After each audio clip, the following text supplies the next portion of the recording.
The morning I left Kentucky, my grandmother made biscuits as if flour and butter could hold a person in place. The kitchen smelled like coffee, warm dough, and the peach preserves she had canned last summer when the heat was so thick it pressed against the windows. Sunlight slipped through the lace curtains above the sink, catching on the little glass jars lined along the sill. Outside, the hills rolled green and familiar beyond the porch. Soft with morning mist, I stood by the table with my suitcase at my feet, watching Grandma Eleanor move around the kitchen in her house slippers. She was 72 years old and still refused to let anyone call her fragile. "You don't need to pack another biscuit," I said gently. "I have 6 already." "Then you'll have 7. She wrapped one in a napkin and tucked it into the brown paper bag beside the others. "Ohio is a long way from here." "It's 5 hours, Grandma." "That is a long way when your stomach starts acting foolish." I smiled despite the lump sitting heavy in my throat. My stomach has never acted foolish a day in its life. She gave me a look over the rim of her glasses. "Alma Wells, I raised you. Do not lie in my kitchen." That made me laugh, and for a second the morning felt ordinary. Like I was only heading into town to buy classroom supplies or help Mrs. Hardy with the church bulletin. Like there wasn't a suitcase waiting by my ankle, and a signed 2-year teaching contract folded neatly in the front pocket of my purse. Grandma turned back to the counter, slower this time. Her shoulders were still straight, but I could see the careful way she moved when she thought I wasn't looking. She had raised me from the time I was 5, after my parents' car went off a rain-slick road coming home from Louisville. She had buried her only daughter and son-in-law, then came home and learned how to braid my hair, pack my lunches, sign permission slips, and answer questions no child should have to ask. Because of her, my life has been simple. Not small. Simple. There was a difference. I had grown up with porch swings, church potlucks, dusty chalkboards, and children who still brought apples to their teachers, because their mothers told them it was polite. I knew the sound of rain on a tin roof and the smell of turned soil in April. I knew how to stretch a paycheck, comfort a crying child, and make a classroom out of almost nothing. What I did not know was Ohio, or private estates, or why anyone needed a primary school teacher to live on site in the middle of the woods. Grandma knew it too. "You read that contract again last night?" she asked. "Yes, ma'am." "And it still says room and board included?" "Yes." "And meals?" "Yes." "And medical?" "Yes." "And they're paying you that much?" I reached into my purse and pulled out the folded letter, though we both knew she had read it enough times to quote it. "It's a private children's estate. They said the children need consistency. Small classes, individualized lessons, live-in staff. The salary is good because the location is remote." "Remote," she repeated, like the word had personally offended her. "It's not a cave." "You don't know that." "Grandma, I am only saying rich people put strange things in strange places." I laughed again, softer this time, and walked around the table to take her hand. Her fingers were warm, dusted faintly with flour. "It's 2 years. I'll teach, save money, come home, and then I'll stop worrying you gray." "I am already gray. Grayer then." She studied me for a long moment. Her eyes were sharp and brown, the same shade as mine, though hers held 72 years of prayers, disappointments, and secrets she only shared when the weather was bad. "You sure this is what you want?" she asked. I looked past her, through the window, toward the little yard where I had learned to ride a bicycle, and later cried over my first broken heart beneath the maple tree. Want was a complicated thing. I wanted to stay. I wanted her biscuits, and her humming, and the comfort of knowing every bend in the road. I wanted my old classroom, with its uneven bookshelves, and the little handprints painted on the wall outside the library. But I also wanted a future I could build with my own 2 hands. "I think it's what I need," I said honestly. "The money will help. I can save enough for a house. Maybe a little one near here, with a garden." "And a husband?" Grandma asked, lifting one brow. Warmth crept into my face. "Eventually." "And babies?" "One day." My voice softened around the words. "I'd like that." Grandma squeezed my hand. "Then promise me something. Anything." When those 2 years are finished, you come home. Don't let shiny floors and fancy people make you forget where your roots are." I bent and kissed her cheek. Her skin smelled like rose lotion and biscuit dough. "I promise. 2 years, then I come home." She held on to me a second longer than usual. Then, because she was Grandma Eleanor, and sentiment could only be tolerated in careful doses, she released me and pushed the paper bag against my chest. "Take your biscuits." I took them. Outside, my ride was already waiting. Mr. Jenkins from down the road had agreed to drive me to the bus station, and from there I would take a bus north, then another hired car arranged by the estate. It all sounded very official in the emails. Polite, organized, professional. Still, as I hugged my grandmother on the porch, I felt 5 years old again, clinging to the only safe place I had left in the world. "Call me when you get there," she said into my hair. "I will." "And if something feels wrong, I'll leave." "I mean it, Alma." I pulled back and looked at her properly. "I know." Her expression softened. She brushed a curl back from my forehead, the way she had done since I was little. "You have a good heart. Don't let anybody take advantage of it." "I won't. That includes handsome men." I blinked. Where did that come from? Everywhere. Handsome men are everywhere causing trouble. "Noted." Her mouth twitched.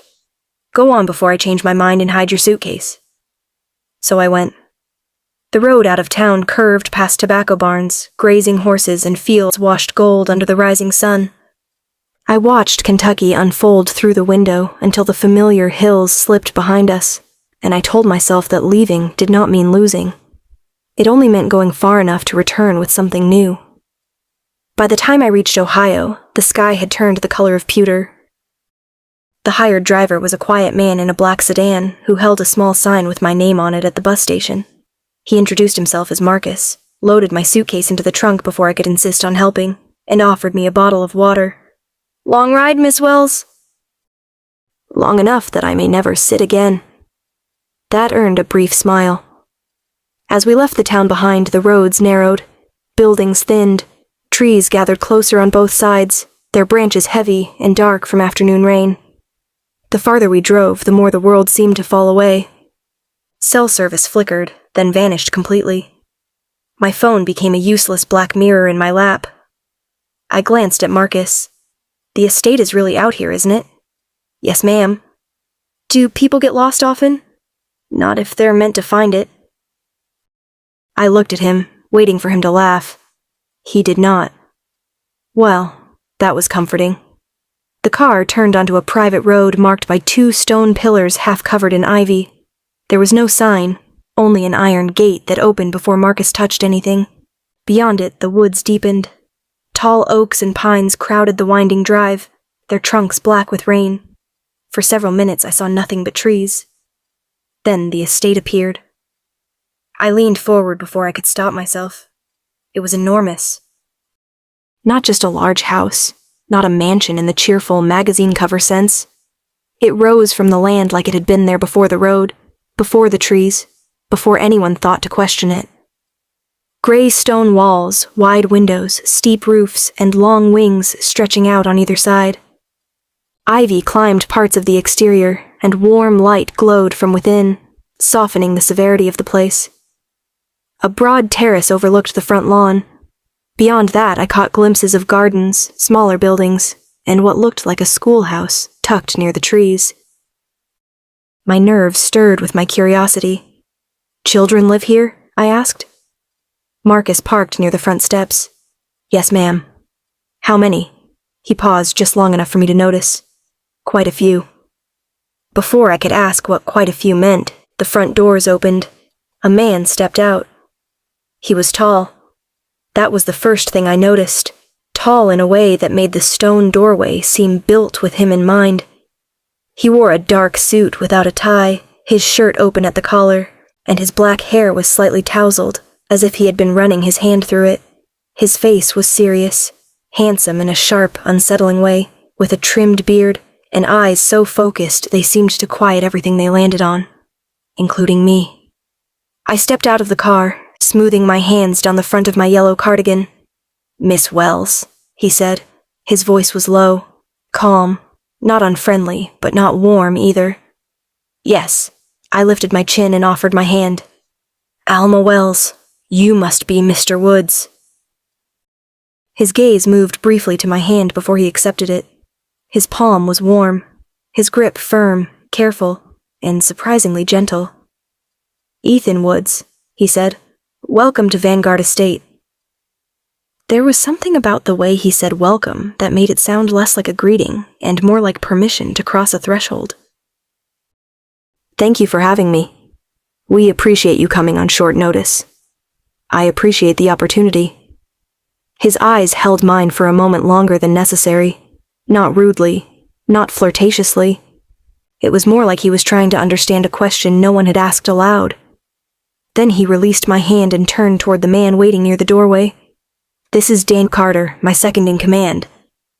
Daniel was broader through the shoulders, with kind eyes and a tired smile that made him immediately easier to breathe around. We're glad you made it safely, Miss Wells. Please, call me Alma. Only if you call me Daniel. That seems fair. Ethan looked between us, silent. I wondered if he always measured conversations like they were pieces on a chessboard. Daniel gestured toward the doors. Sophie will show you to your room once she finishes helping Grace in the kitchen. You'll have time to settle before dinner. That sounds wonderful. Ethan's attention shifted toward the house, then back to me. The children can be energetic. I teach 7-year-olds. Energetic is familiar territory. Something passed through Daniel's expression. Amusement, maybe, or warning. Ethan said nothing, but I thought I saw the faintest softening near his eyes. Then it happened. At first I heard a distant rumble. I turned toward the house, expecting thunder. The sound grew louder. Not thunder. Footsteps. Many, many footsteps. Daniel closed his eyes for half a second, like a man praying for patience. Ethan's shoulders went still. What is that? I asked. The front doors flew open wider. A small boy burst out first, followed by 2 girls, then 5 more children. Then a wave of little bodies pouring from the entrance, down the steps, across the drive.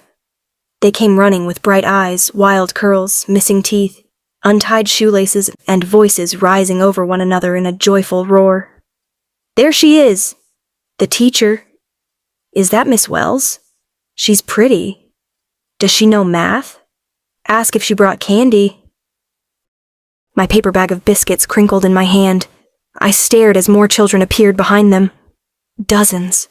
No, more than dozens. My heart gave one startled thump.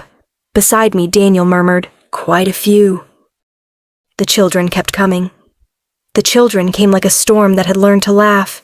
They poured down the front steps, across the drive, around Daniel and Mr. Woods, and straight toward me with no concern at all for luggage, dignity, or the fact that I had only just arrived, after spending half the day folded into bus seats. For one wild second, I thought I might be knocked clean over. Then teacher instinct took hold. I lifted one hand high in the air. Freeze!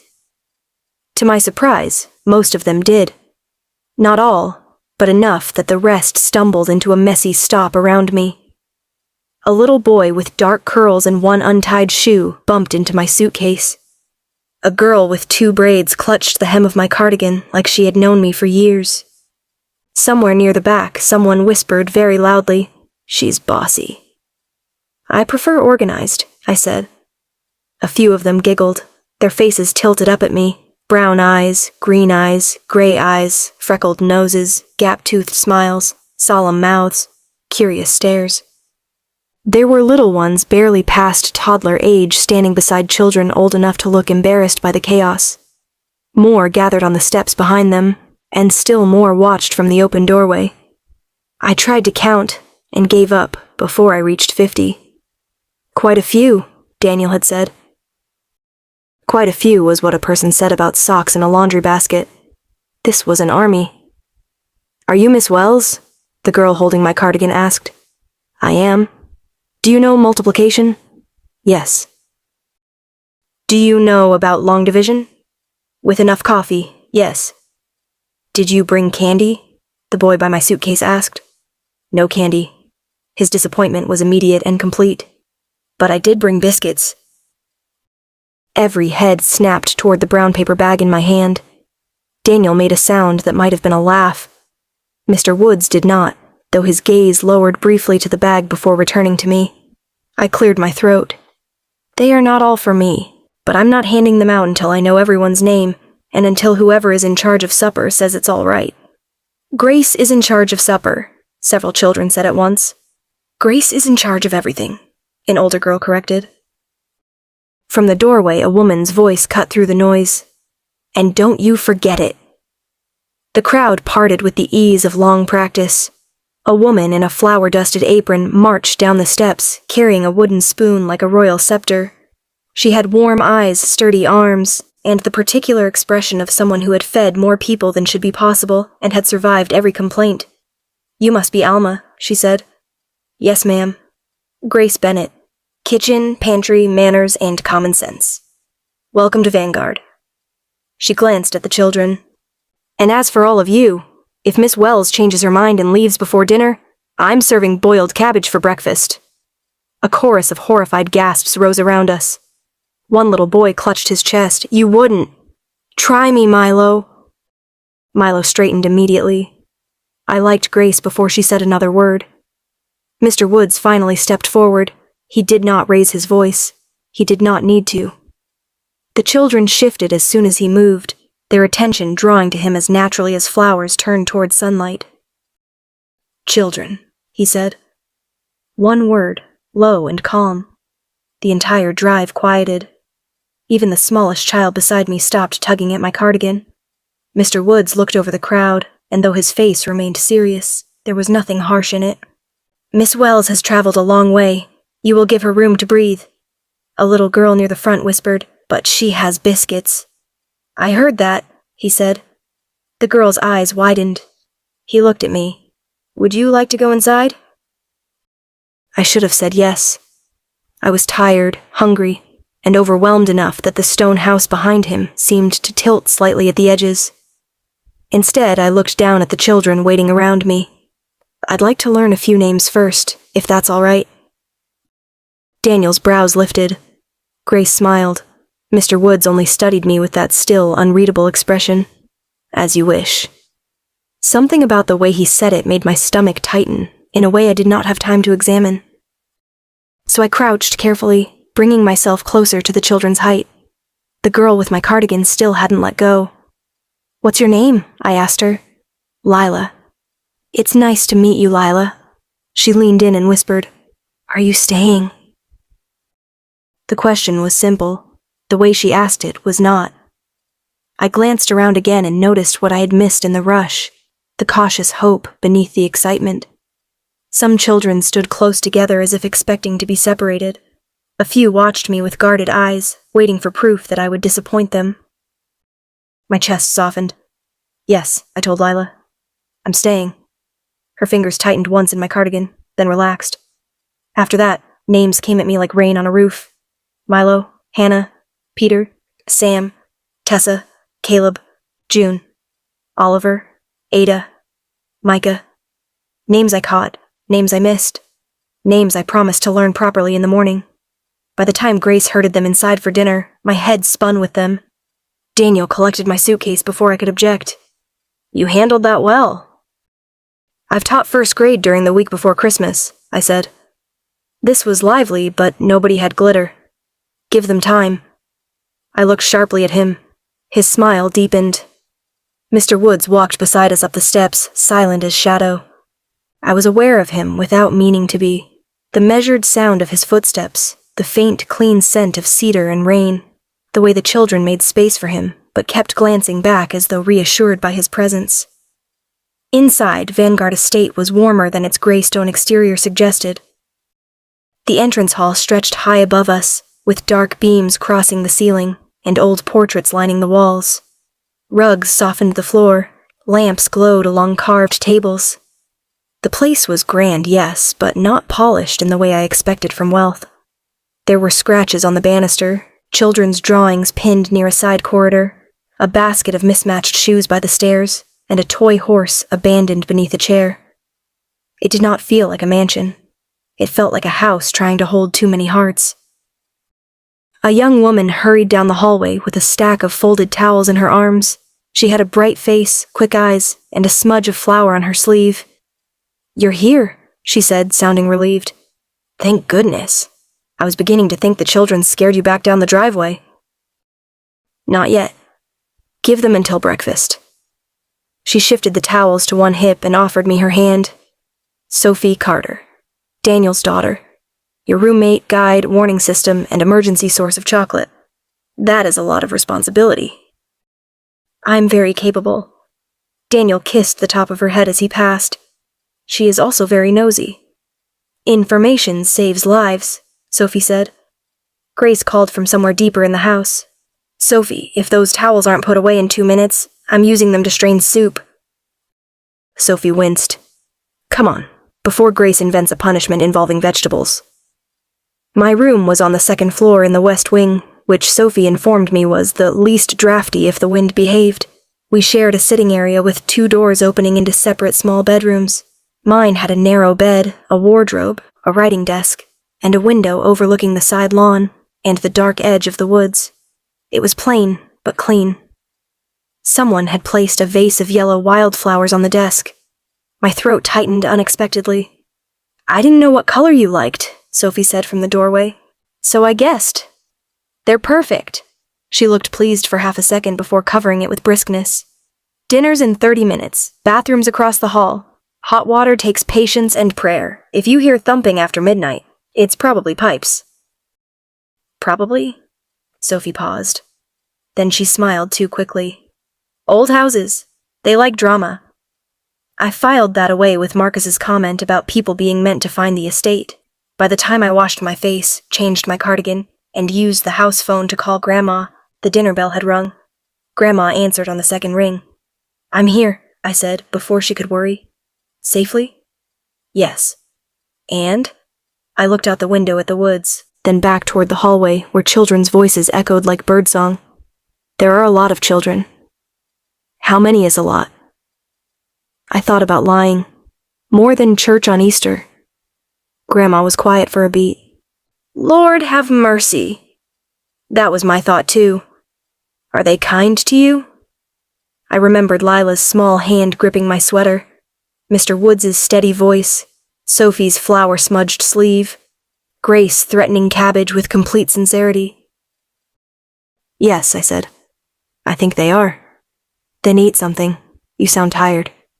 "I am." "And Alma?" "Yes." "Remember your promise." I closed my eyes. 2 years, then home. Good girl. After dinner, sleep took me hard and fast. Morning came with bells, footsteps, and someone outside my door whispering, "Do teachers wake up early?" Another voice answered, "They have to. It's the law." I smiled into my pillow before I even opened my eyes. The schoolroom sat in a long sunlit building connected to the main house by a covered walkway. It smelled of chalk, lemon oil, old paper, and damp wool. Desks of different sizes filled the room. Shelves lined one wall, stocked with worn readers, slates, jars of pencils, and books that had clearly survived many hands. 32 children waited for me. Some sat neatly. Some balanced on chair legs. One boy had already removed both shoes. I set my satchel on the teacher's desk and wrote my name across the board. Miss Alma Wells. Then I turned around. "Good morning."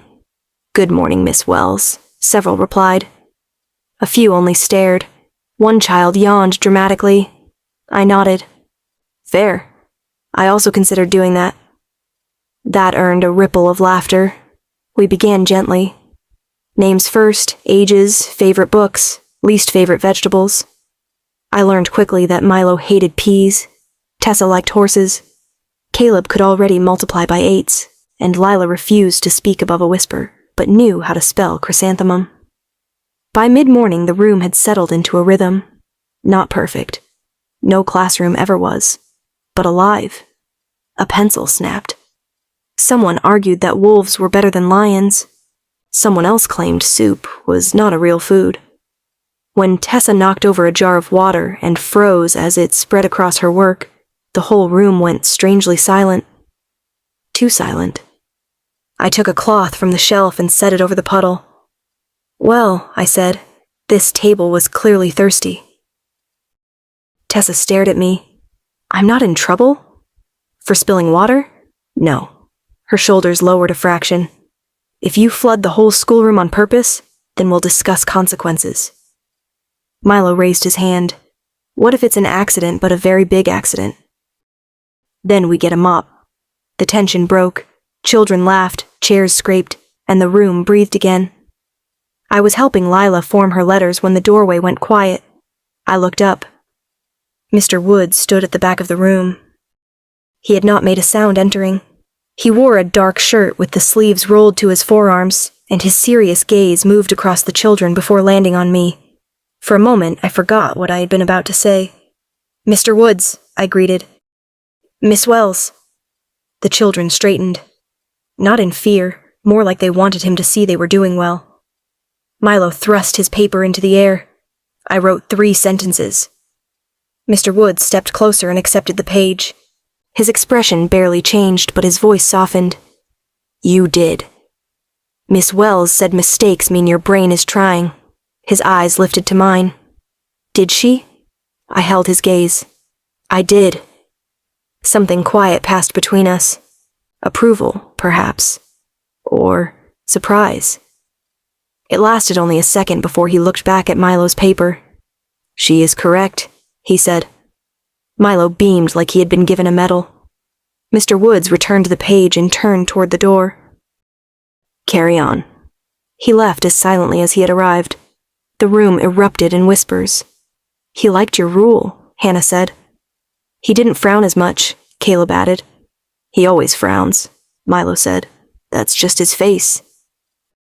I pressed my lips together to keep from laughing. Back to work, scholars.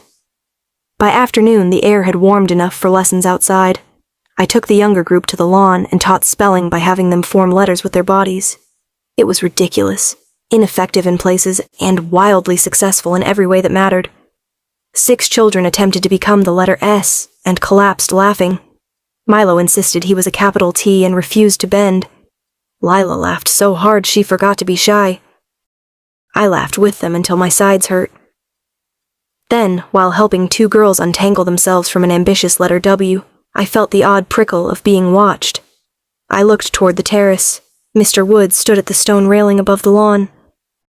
He was still as ever, but his expression had changed. The hard lines of his face had softened into something unguarded, almost wounded. He watched the children first, then me. Our eyes met. The laughter around me seemed to fade. For one strange heartbeat, I thought I saw something move behind his gaze. Something startled. Something awake. Then his hand tightened on the railing, and he turned away before I could name it. By the end of my first week at Vanguard, I knew the estate by sound. The morning bell had a bright, bossy ring that bounced off the stone walls and sent children tumbling from every corner of the house. Breakfast sounded like spoons against bowls, Grace calling for elbows off the table, and at least 3 arguments over who had taken the last piece of toast. The schoolroom had its own music. Chalk scratching, pages turning, chairs scraping, pencils rolling to the floor. And then there was Mr. Woods. He was not a sound so much as the absence of one. I began to notice that conversations shifted when he entered a room. Not stopped, exactly. The children did not go stiff with fear, and the adults did not look away from him the way people did around cruel men, but the house seemed to make space for him. Voices lowered, shoulders straightened. Even the youngest children sensed his presence before they saw him. He appeared at doorways without warning, stood at the edge of the dining hall while everyone ate, walked the corridors at hours when the lamps burned low and the rest of the estate had settled into sleep. I told myself it was none of my business. Then I started noticing other things, too. He rarely finished a meal. At breakfast, Grace would set a full plate in front of him. Eggs, toast, potatoes, sausage if she was in a generous mood. And he would drink coffee black enough to frighten a person, take 2 bites, and leave before she could scold him. Grace scolded him anyway. "You are not too important to chew," she snapped one morning, planting both hands on her hips, while he stood near the end of the long dining table. A hush fell over the children closest to them. Mr. Woods looked down at his plate as if mildly surprised to find food there. "I have a meeting. You have bones under your skin like everyone else." His mouth tightened, but not quite with annoyance. "Grace, do not grace me. Sit." Daniel, seated across the room, hid a smile behind his cup. To my amazement, Mr. Woods sat. Only for 3 minutes, but still. Grace caught me watching and pointed a spoon in my direction. "You see that, Miss Alma? Men require supervision at every age." "I'm beginning to suspect that, yes." A few of the older girls giggled. Mr. Woods lifted his gaze to mine. For one breath, there was a flicker of something in his eyes. Not amusement exactly, but close enough that my own smile warmed before I could stop it. Then he looked away and took another bite of toast like it was an obligation written into law. I should not have found that charming. I absolutely did not find it charming. At least that was what I told myself while helping Lila sound out words later that morning. The children had begun to trust me in small, careful ways. Lila spoke above a whisper when she forgot to be nervous. Milo stopped hiding his mistakes beneath his sleeve. Tessa no longer looked prepared for punishment every time she spilled something, which happened often enough that I had privately assigned her the title of Classroom Raincloud. Still, there were moments when the room went quiet for reasons that had nothing to do with lessons. A slammed door somewhere in the main house, a raised voice in the hallway, thunder rolling too close overhead. Every time the children froze before remembering where they were. I learned not to make a fuss over it. Instead, I kept my voice steady and my hands busy. "Take out your readers." "Who remembers our spelling rule?" "Everyone breathe in." "Good. Now out." Slowly, they came back to themselves. On Friday afternoon, rain kept us indoors, so I let the children draw after arithmetic. The room filled with the smell of wet wool, pencil shavings, and the particular concentration of children given paper and freedom. I walked between the desks, admiring houses with crooked chimneys, horses with 6 legs, flowers taller than people, and one purple cow labeled Daniel in Milo's uneven handwriting. "That is not Mr. Carter," I said, trying not to laugh. "It's his spirit animal." I am going to pretend I did not hear that. Near the window, Caleb had drawn Mr. Woods. I knew it before I asked. The figure stood taller than everyone else on the page, colored in dark pencil, with a heavy line for a mouth and 2 severe slashes for eyebrows. Around him were smaller figures, children, all holding hands. "That's very detailed," I said. Caleb glanced down at the page. He was 9, serious for his age, with careful hands and eyes that watched doors too often. "He doesn't really smile." "No," I said gently. "I suppose not often." "He did once when June made him a crown out of napkins." Across the room, June perked up. "He wore it." "For 11 seconds, Milo added. "I counted." "He saved me," Caleb said. The words landed softly, but the children nearby heard. Several heads lifted. I pulled a chair beside him instead of standing over him. "Did he?" Caleb nodded, still shading the coat of the drawn figure. "From the bad place." No one laughed. No one interrupted. I let the silence sit for a moment. "The bad place?" I asked. Caleb's pencil slowed. "Where people yelled all the time." June slid from her chair and came closer, clutching her drawing to her chest. "He came for me when our house burned." "And me when my uncle left," said Peter from the back. "Tessa too," Lila whispered. Tessa stared hard at her paper. "I don't remember." Milo frowned. "You remember some." I said I don't. The sharpness in her voice quieted him. I reached for a box of crayons and set it between them, giving Tessa something else to look at. "No one has to remember anything they don't want to." She did not answer, but her shoulders lowered a little. Caleb kept drawing. "Mr. Woods finds people." The way he said it made a chill travel down my arms. "People who need help?" I asked. He nodded. June leaned her elbows on the desk. "He looks scary, but he's only scary to bad people." "He fought 3 men once," Milo said, eyes bright. 5, Peter corrected. Daniel said not to exaggerate. Daniel wasn't there. He was too. The argument might have become lively if Caleb had not spoken again. He was bleeding when he carried me. The room went still. I looked at the boy's bowed head, at his careful pencil strokes, at the tall figure he had drawn, as if height alone could shelter everyone beneath it. Children made myths out of adults. I knew that. A kind teacher could become a fairy godmother. A strict principal could become a dragon. A man who rescued children would naturally grow larger in their stories. But the quiet in that schoolroom did not feel like imagination. It felt like memory. "What happened after he carried you?" I asked. Caleb glanced up then, and for the first time since I had met him, he looked his age. "He brought me here." No one said anything for a moment. Rain tapped the windows. Somewhere in the hall, a floorboard creaked. I looked again at the drawing. Mr. Woods standing stiff and unsmiling in the center of a circle of children who clearly believed he could keep the world from touching them. My heart ached in a way I did not know what to do with. "Well," I said at last, keeping my voice calm, "then I'm glad he found you." Caleb gave a small nod and went back to shading.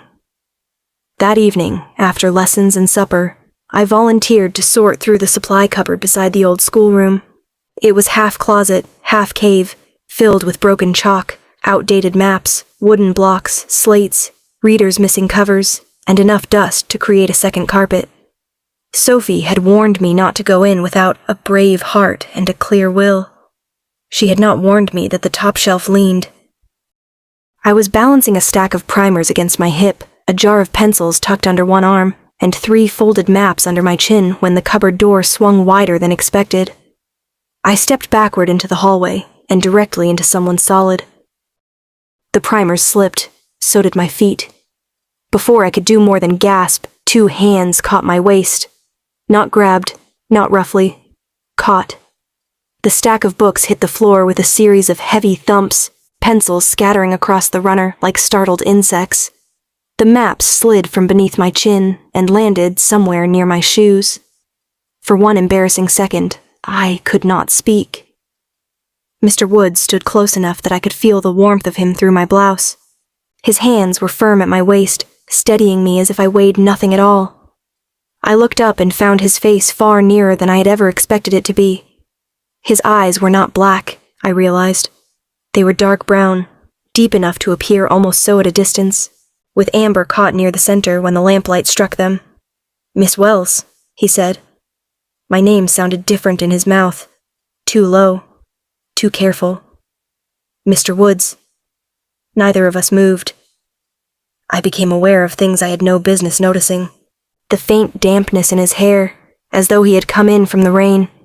The clean scent of cedar on his shirt. The slow rise and fall of his chest. The fact that his thumbs rested just above the curve of my hips and that my own hands had landed against his forearms. My pulse kicked hard once, then again. His gaze dropped to where he held me. He released me immediately. I stepped back too quickly and nearly tripped over a fallen primer. He caught my elbow this time, then let go as soon as I had my balance. "Are you hurt?" he asked. "Only my dignity." His brows drew together, as if dignity were a condition that required medical attention. Then his mouth moved. Barely, but it moved.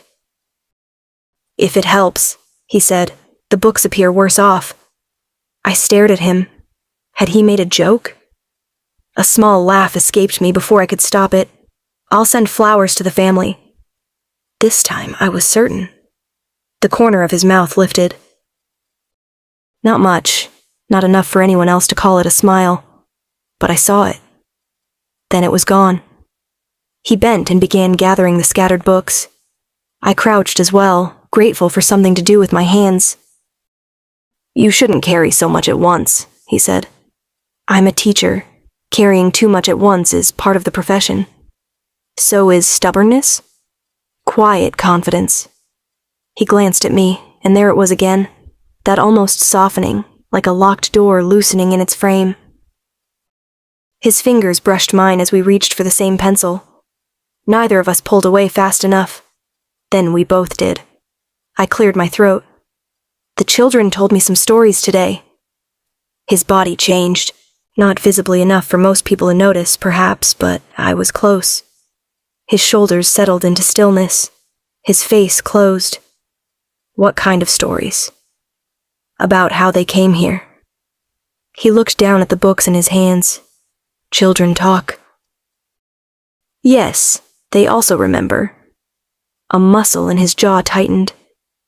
I stood holding the jar of pencils against my chest. Caleb said you carried him here while you were bleeding. Mr. Woods rose more slowly. The hallway felt narrower than it had a moment ago. Caleb should not have had to remember that, he said. No child should have to remember being left behind. His eyes met mine.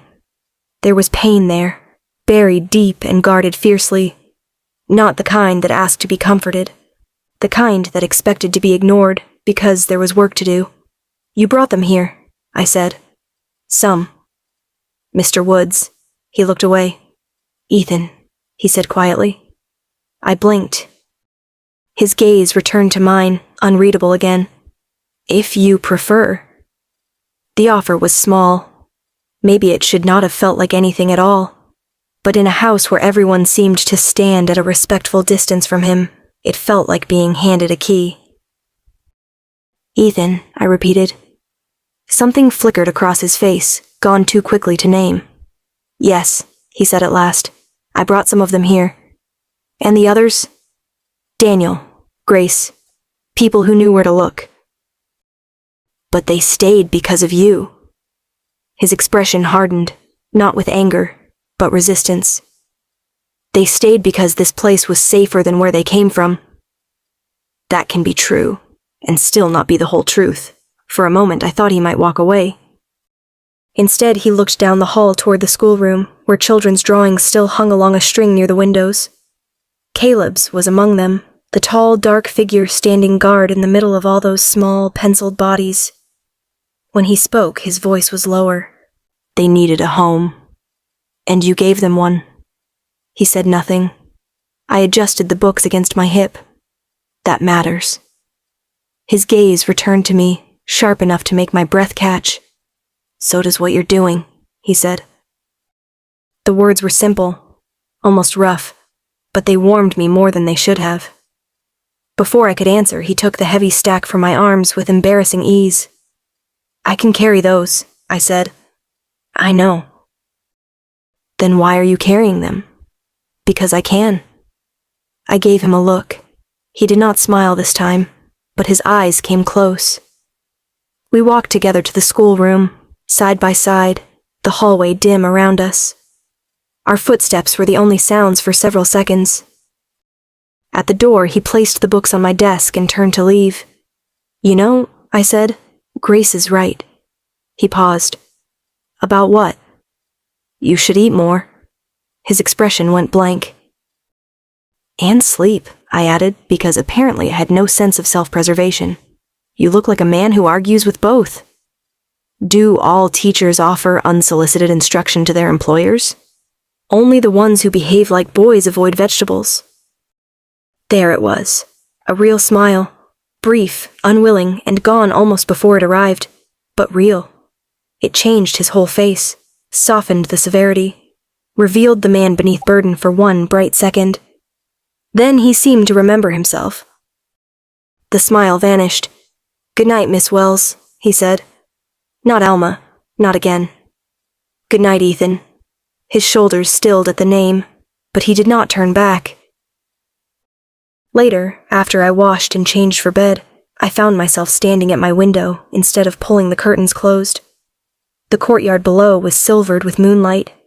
Rainwater shone in the cracks between the stones. At first, I saw nothing. Then Mr. Woods stepped from the covered walkway. He stood alone beneath the terrace lamp, head bowed, something small in his hand. After a moment, I realized it was a folded piece of paper. A child's drawing. Caleb's drawing. He looked at it for a long time. Then, slowly, almost reluctantly, Ethan Woods smiled. Not for Grace, not for Daniel, not for the children to see, just to himself. My chest tightened, but the smile did not last. He lifted his head suddenly, every line of him going still, Then he looked straight up at my window, straight at me, as if he had heard me breathe. I closed the curtains so fast the brass rings rattled. For several seconds, I stood in the dark, with one hand still gripping the fabric, my heart beating much louder than it had any right to. Outside, below my window, Ethan Woods had been standing alone in the moonlit courtyard with Caleb's drawing in his hand.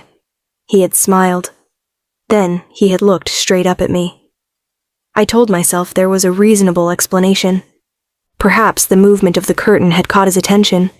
Perhaps the lamplight behind me had made my shadow easy to see.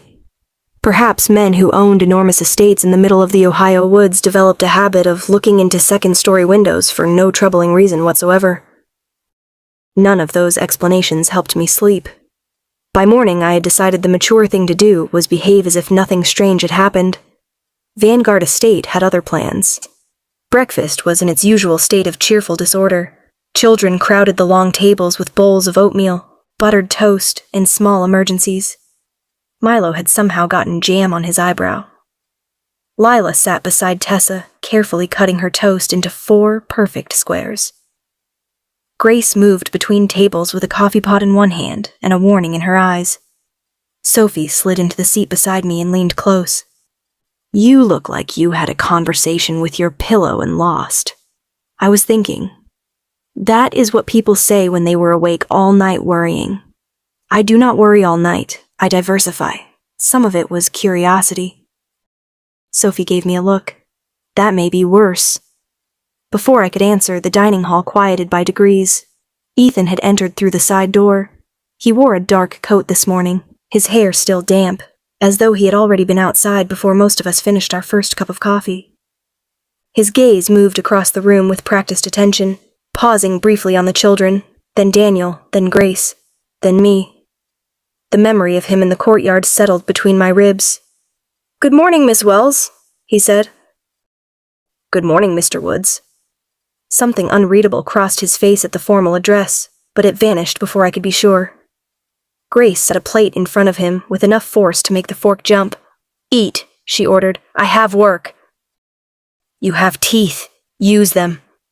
Several children lowered their heads over their bowls, trying and failing not to laugh. Ethan looked at Grace for a long, silent moment. Grace looked back. He sat. Sophie whispered, "Grace has defeated stronger men before breakfast." I believe it.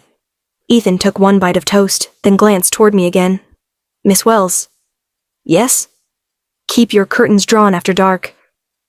The words were calm, perfectly ordinary in tone. They did not feel ordinary at all. My spoon paused halfway to my mouth. Is there a reason? The west wing faces the woods. I noticed. There are animals. Grace's hand stilled on the coffee pot. Daniel, at the far end of the table, looked down at his plate. Sophie suddenly became fascinated by her oatmeal. I set my spoon down. "What kind of animals?" Ethan's eyes remained on mine. The kind best left undisturbed. That answer did not answer anything, but the children were listening, and his expression gave me nothing except quiet warning, so I nodded once. "I'll keep that in mind." He studied me a moment longer, as if deciding whether I meant it. I did. Mostly. The strange things began collecting after that. One oddity could be dismissed. 2 could be coincidence. By the end of the week, I had gathered enough unanswered questions to fill a composition book. The first was the east corridor door. It sat beyond the library, broad and oak, with an iron handle and no visible keyhole. I only found it because I was searching for extra paper and took a wrong turn after supper. The hallway was dim, paneled in dark wood, and cold enough that I rubbed my arms through my cardigan. When I tried the handle, it did not move. Locked.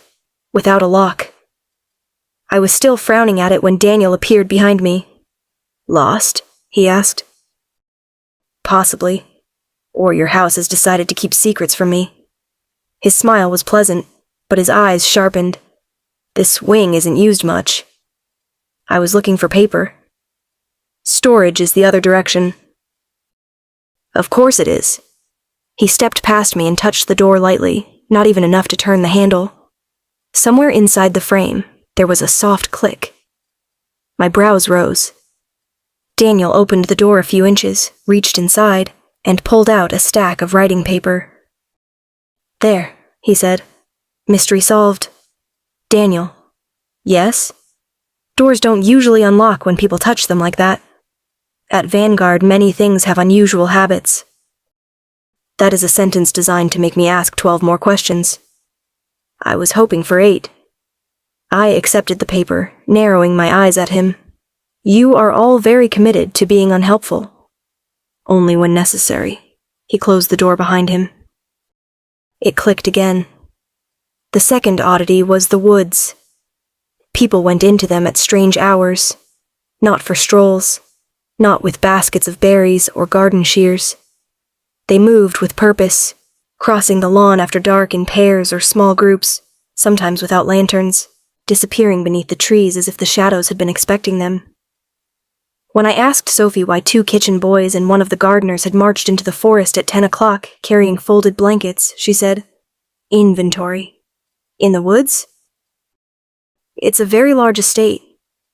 "With trees that require blankets?" She pressed her lips together. "You ask questions like a person determined to become a problem. I prefer informed. You prefer trouble with a notebook." She was not wrong, but I refused to admit that out loud. The third oddity came from the children.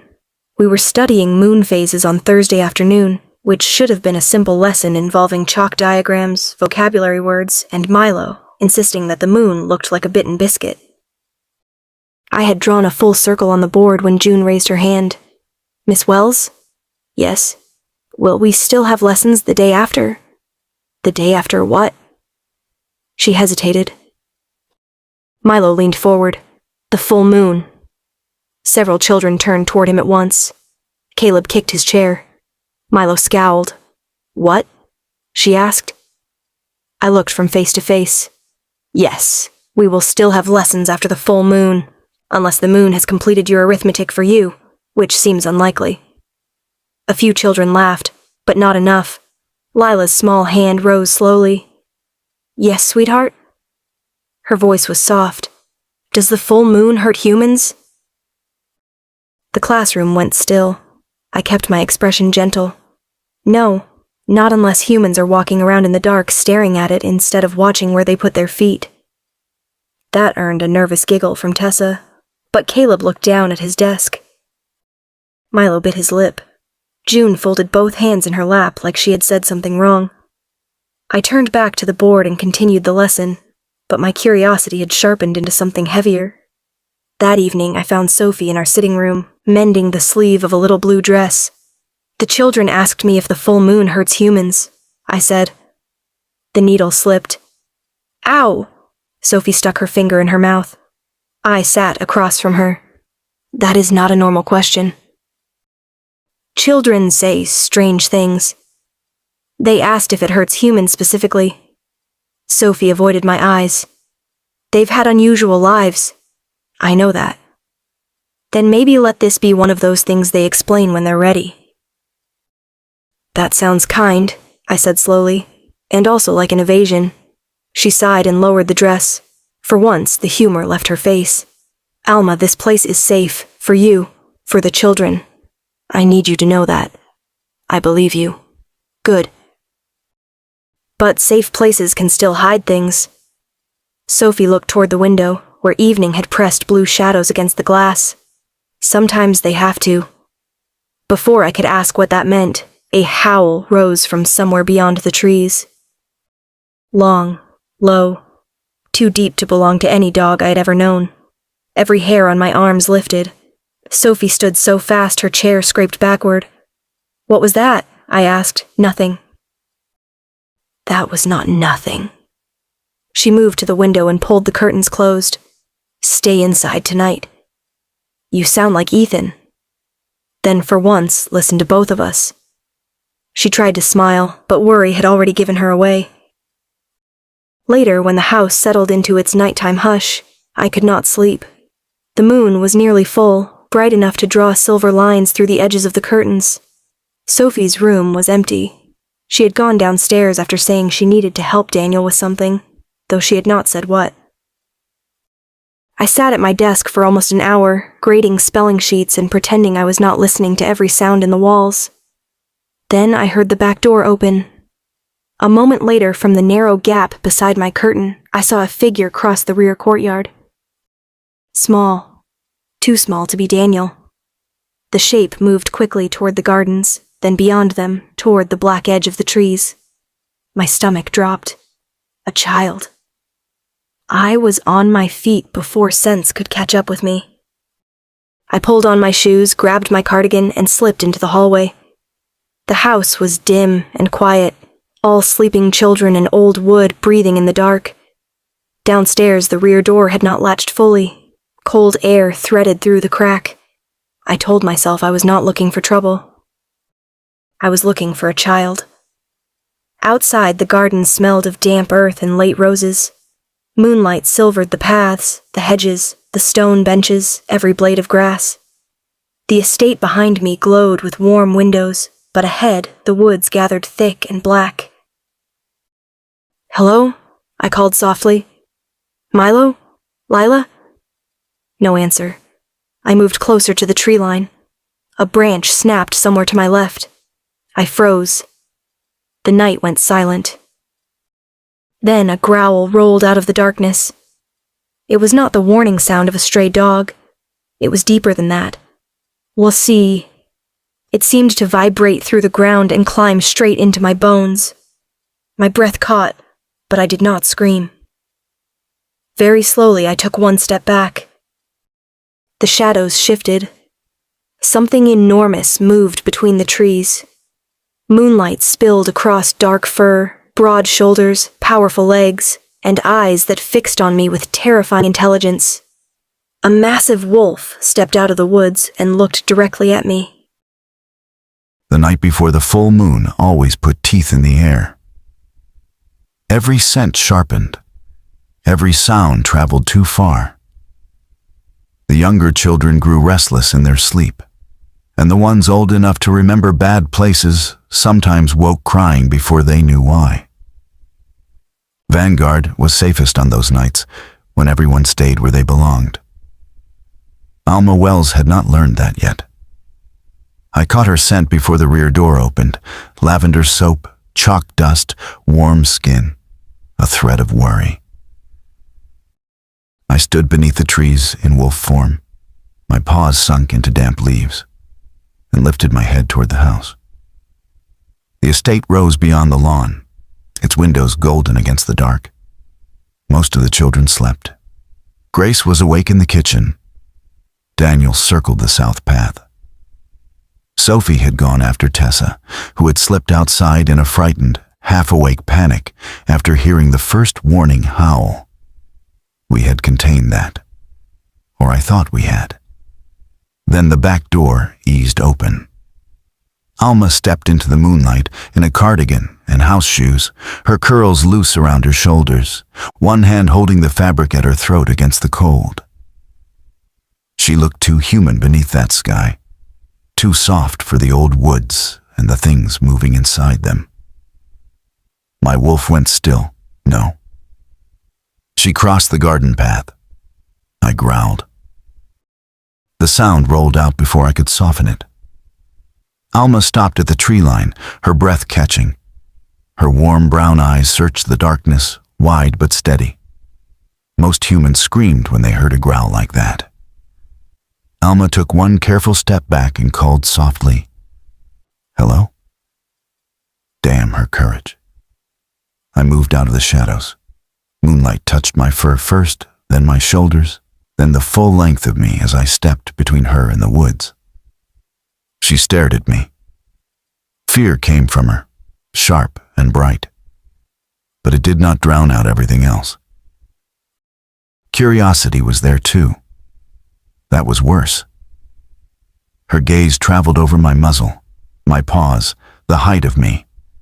She swallowed once, then whispered, "That is a very large wolf." I should have driven her back with another warning. I should have bared my teeth, frightened her into the house, and dealt with the damage later. Instead, I lowered my head. Alma's brows drew together. You understand me, don't you? Behind me, a branch snapped. Tessa. Alma's attention shifted immediately toward the sound. I saw a child come this way. I stepped to block her. I'm not going to hurt them, she said, as if I were the unreasonable one. If a child is out here, they need help. My chest tightened. That was Alma, standing in front of a creature that should have sent her running, and still thinking first of the child she had followed. Another rustle came from the brush. A small, sandy wolf shape darted between the trunks, then vanished again with a broken whimper. Alma saw it. Her face changed. Not fear this time, recognition, though not of anything possible. What? Her voice fell away. Daniel emerged from the trees to my left, in wolf form, broad and gray, his eyes fixed on me. He had seen Alma. He knew what this meant. A human had witnessed too much. His low growl carried a question. What now? I looked at Alma. She had gone very still, but not weak, not hysterical. Her hands trembled at her sides, yet her chin remained lifted, and her eyes stayed on mine as if she could hold herself upright through will alone. If I left her with the image of beasts in the dark, fear would fill the silence. Fear became stories. Stories became danger. I turned toward the old hollow oak where we kept emergency blankets for patrol nights. Daniel growled again. I ignored him. Alma watched as I took the folded wool between my teeth and dragged it into the deeper shadow near the tree. There was no hiding the truth from her now, only choosing how she received it. The change took me hard. It always did when the moon was close. Bone and muscles shifted beneath my skin. Fur drew back, paws lengthened into hands against the wet earth. The world narrowed to pain, breath, and the old animal reluctance to surrender its shape. Alma made a small sound. Not a scream, a breath. When it was done, I pulled the blanket around my hips and stepped back into the moonlight as a man. Her eyes locked onto my face. Mr. Woods? The way she said my name made something in me ache. You should not have come outside, I said. For several seconds, she only stared.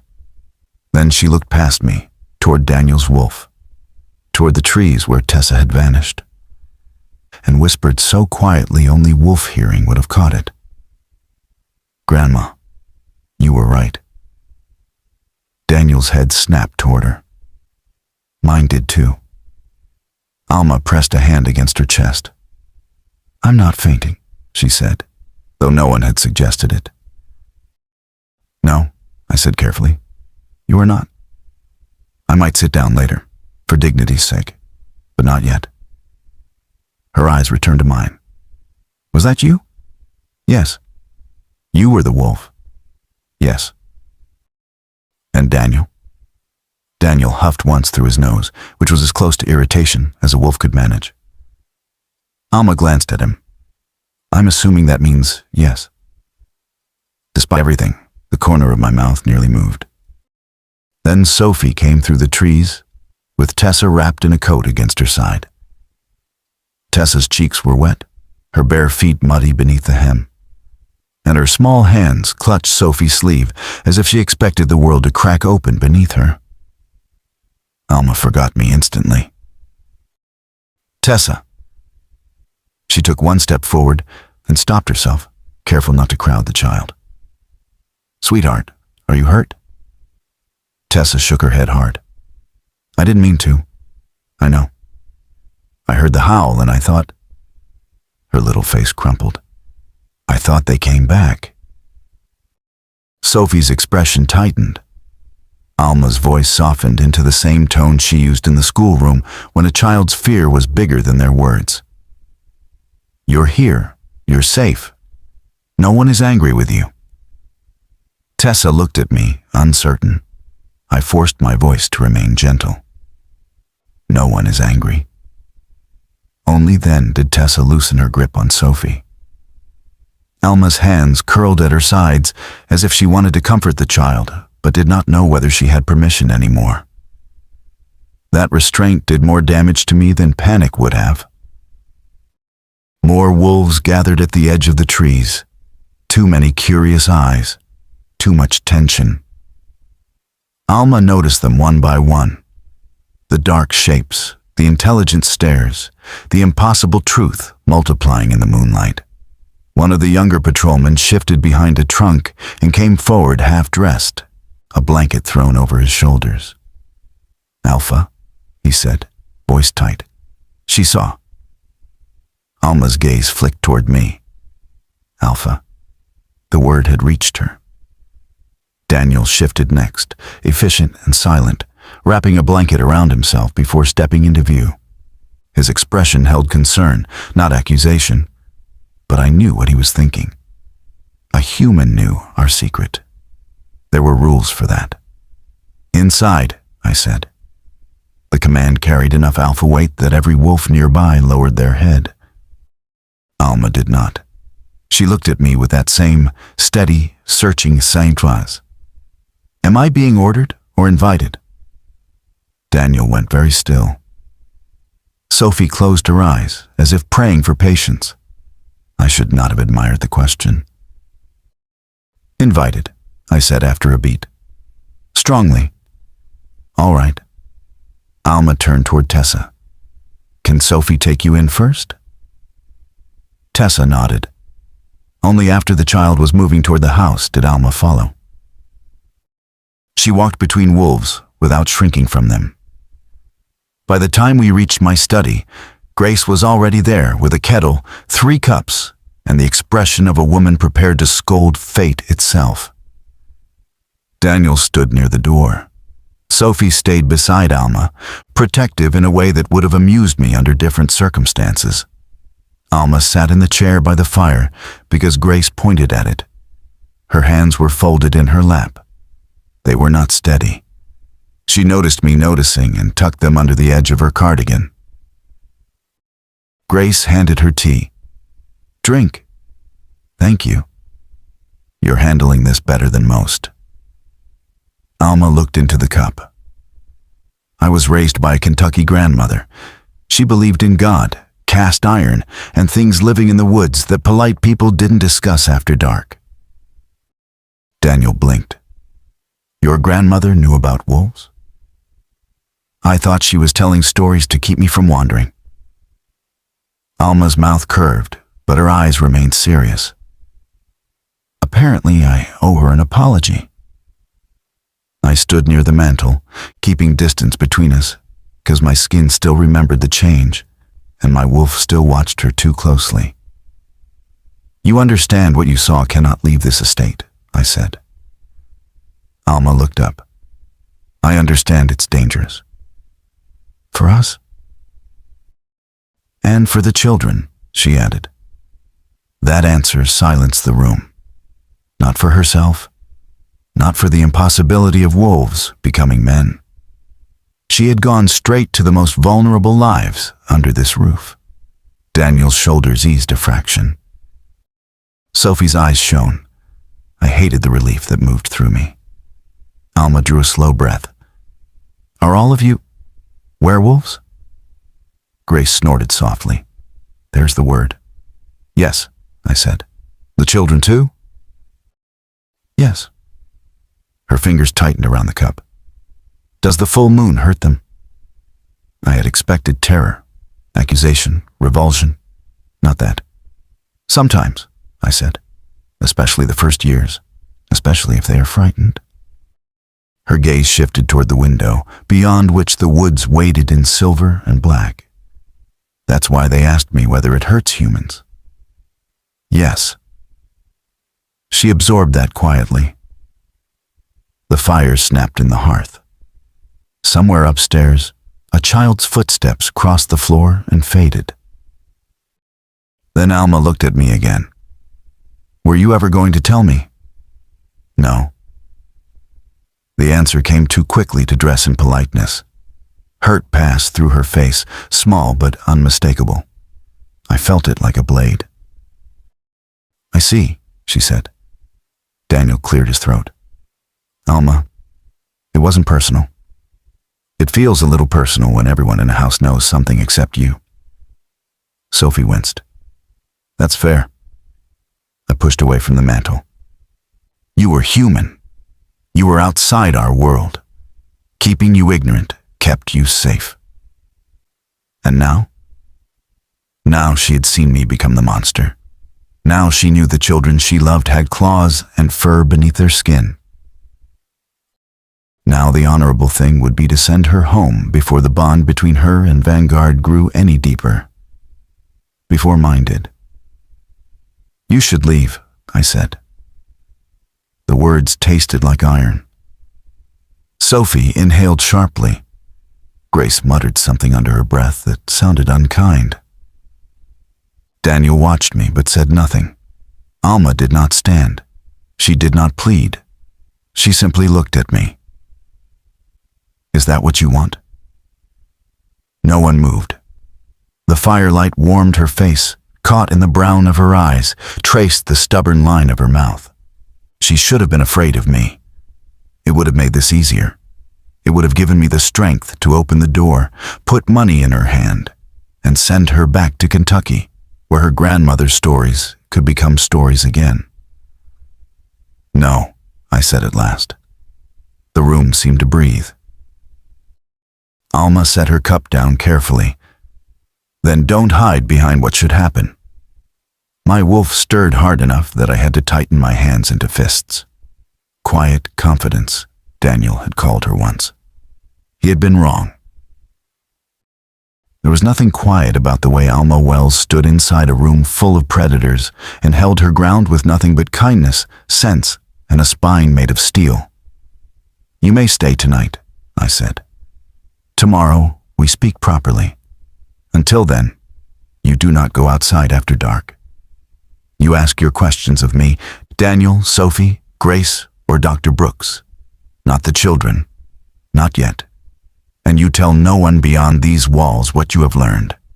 Alma listened to every rule without looking away. When I finished, she rose from the chair. Sophie touched her arm. "Alma, I'm all right." She stepped closer to me. Not much. Enough. Every instinct I possessed focused on that single step. "I won't hurt your children," she said. "I know. I won't betray Sophie. I know. And I am not afraid of you." That should have comforted me. Instead, it ruined what remained of my control. Because Alma looked at the truth of me, the wolf, the alpha, the danger, and did not step back. My wolf surged toward her warmth. And for the first time in years, I understood that fear would have been far easier to resist. I did not sleep much after learning werewolves were real. To be fair, there were several reasons for that. First, Ethan Woods had turned from a massive wolf into a man beneath the moonlight, which seemed like the sort of thing a person needed time to process. Second, Sophie had sat on the edge of my bed until nearly dawn, watching me with a worried expression and offering tea every time I stared too long at the wall. Third, my grandmother had apparently been right about more things than I had given her credit for. By morning, my mind felt stuffed full of cotton and lightning. Sophie leaned against the doorframe while I tied my curls back, her arms folded over her robe. "You're taking this better than I expected." "I haven't decided how I'm taking it yet." "That's fair. I may have a delayed reaction during geography. Please aim away from the maps if you do." I glanced at her in the mirror. "Were you ever going to tell me?" The humor left her face. For a moment, she looked like Daniel, not in features exactly, but in the way worry settled behind her eyes before she could hide it. "I wanted to," she said, "more than once. But you didn't." "No." Honesty helped. It also hurt. I picked up my cardigan from the chair and pulled it around myself. "I understand why. That doesn't mean I like it." "I know." Sophie stepped closer. "Are you leaving?" The question was too careful. I looked at her properly then. Not at the werewolf I had somehow missed, but at the friend who had made me laugh in a strange house and shared biscuits with me after long days. "No," I said. "I have spelling tests to ruin." Her shoulders dropped with relief. "And questions," I added. Sophie closed her eyes. Lord help us. Breakfast was quieter than usual. The children noticed everything. That was one of the first things I'd learned at Vanguard. They noticed when adults entered a room carrying bad news. They noticed when Grace's smile did not reach her eyes. They noticed when Daniel stood nearer to the door than necessary. And that morning, they noticed me. Little faces turned as I walked in. Whispering passed along the benches like wind through grass. Tessa sat beside June with her shoulders up around her ears, not touching her toast. I filled my plate, thanked Grace, and went straight to Tessa's table. "Good morning," I said. Tessa stared at the table. "I'm sorry," I sat on the bench across from her. "For what?" "For last night." "You were frightened." "I ran outside." "Yes." I softened my voice. "That was dangerous, but being scared is not something you need to apologize for." Her lower lip trembled. "Are you scared of me now?" Several children stopped pretending not to listen. My heart pinched. I reached across the table and set my hand palm up between us. "Tessa, sweetheart, I have watched you cry because a moth landed on your sleeve." Milo snorted into his milk. Tessa frowned at him, but some of the tightness left her face. "You are still my student," I continued, "which means you are still expected to practice your reading, wash your hands before meals, and stop hiding peas in your napkin." June gasped. "You knew?" "I am a teacher. I know many things." The children relaxed slowly, one breath at a time. Milo leaned forward. "Even if we turn furry?" "Especially then. I imagine wolves need adjectives as much as anyone else." That earned a laugh. Across the dining hall, Ethan stood near the hearth, watching. He was very still, his expression guarded. But when Tessa finally took a bite of toast, something in his face eased. Only a little. Enough for me to see. After lessons, I took my laptop to the small sitting room Sophie and I shared and began my research.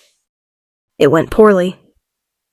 The internet had many opinions about werewolves, and most of them were ridiculous.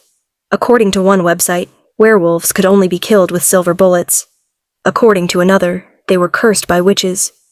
A third insisted they lived exclusively in castles and had irresistible animal magnetism, which made me close the page so fast I nearly dropped my tea. By the time Sophie came in, I had a notebook open beside the laptop with a heading written across the top. "Questions for people who are apparently wolves." Sophie read it over my shoulder and made a strangled sound. "What?" I asked. "You wrote, apparently." "I am trying to remain open-minded." "You saw Ethan shift." "I also saw a website claiming werewolves cannot resist steak tartare." "I am weighing my sources." She sank onto the sofa, laughing into her hand. "What are the questions?" I glanced at the list. "Does shifting hurt? Is the full moon mandatory? Are silver bullets real? Do you have to buy special clothing? What exactly is an alpha? Can children shift by accident? What is a mate? What is claiming, and should I be concerned about the vocabulary?" Sophie stared. I looked up. "Too many?" "No," she said faintly. "I just want to be present when you ask Ethan about trousers." So that evening after supper, I was brought to Ethan's study like a woman preparing to negotiate a treaty. Ethan stood by the mantel. Daniel sat in one of the leather chairs. Grace occupied the sofa with a tray of biscuits, and because apparently secrets went down better with butter. Dr. Nathan Brooks had joined them as well, a thoughtful man with silver-threaded hair and spectacles he kept pushing up his nose. I sat in the chair nearest the fire with my notebook in my lap. Ethan looked at it. "You made a list." "Yes." Daniel rubbed a hand over his mouth. "Of course she did." Grace passed me a biscuit. "Start with the important things, honey." I opened the notebook. "Does shifting hurt?" The room sobered. Dr. Brooks answered first. "For adults, it is intense but usually brief. For children, especially young ones, or those who have been frightened during shifts, it can hurt more. Their bodies are still learning. I thought of Tessa in the woods, muddy-footed and shaking. Can they stop it? Not always, Daniel said. Not when they're little. Not when they panic. I wrote that down. Ethan's gaze followed the movement of my pen. What about the full moon? I asked. Is it forced? No, Ethan said. Not for most adults. But the pull is stronger. Emotions run closer to the surface. That explains breakfast yesterday, I murmured. Daniel coughed. Ethan's mouth almost moved. Almost. I turned the page. Silver? Painful, Dr. Brooks said. Slows healing.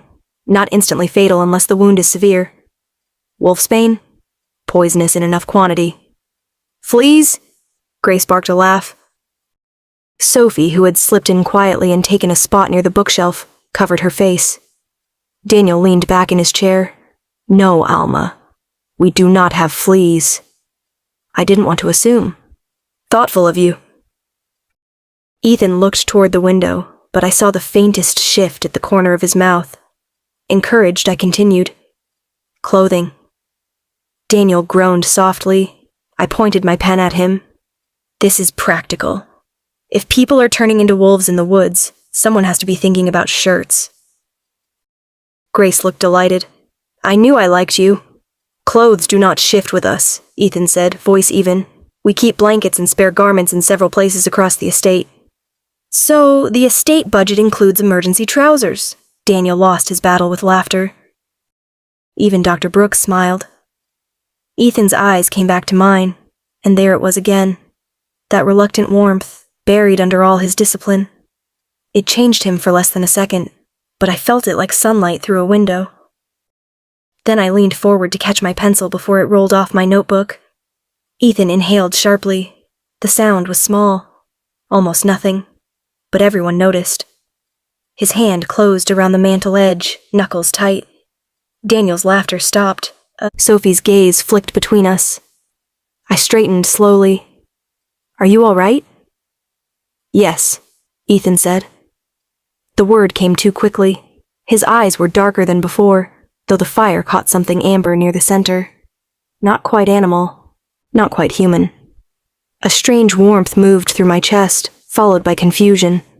I looked down at my notebook because it seemed safer than looking at him. What is an alpha? I asked.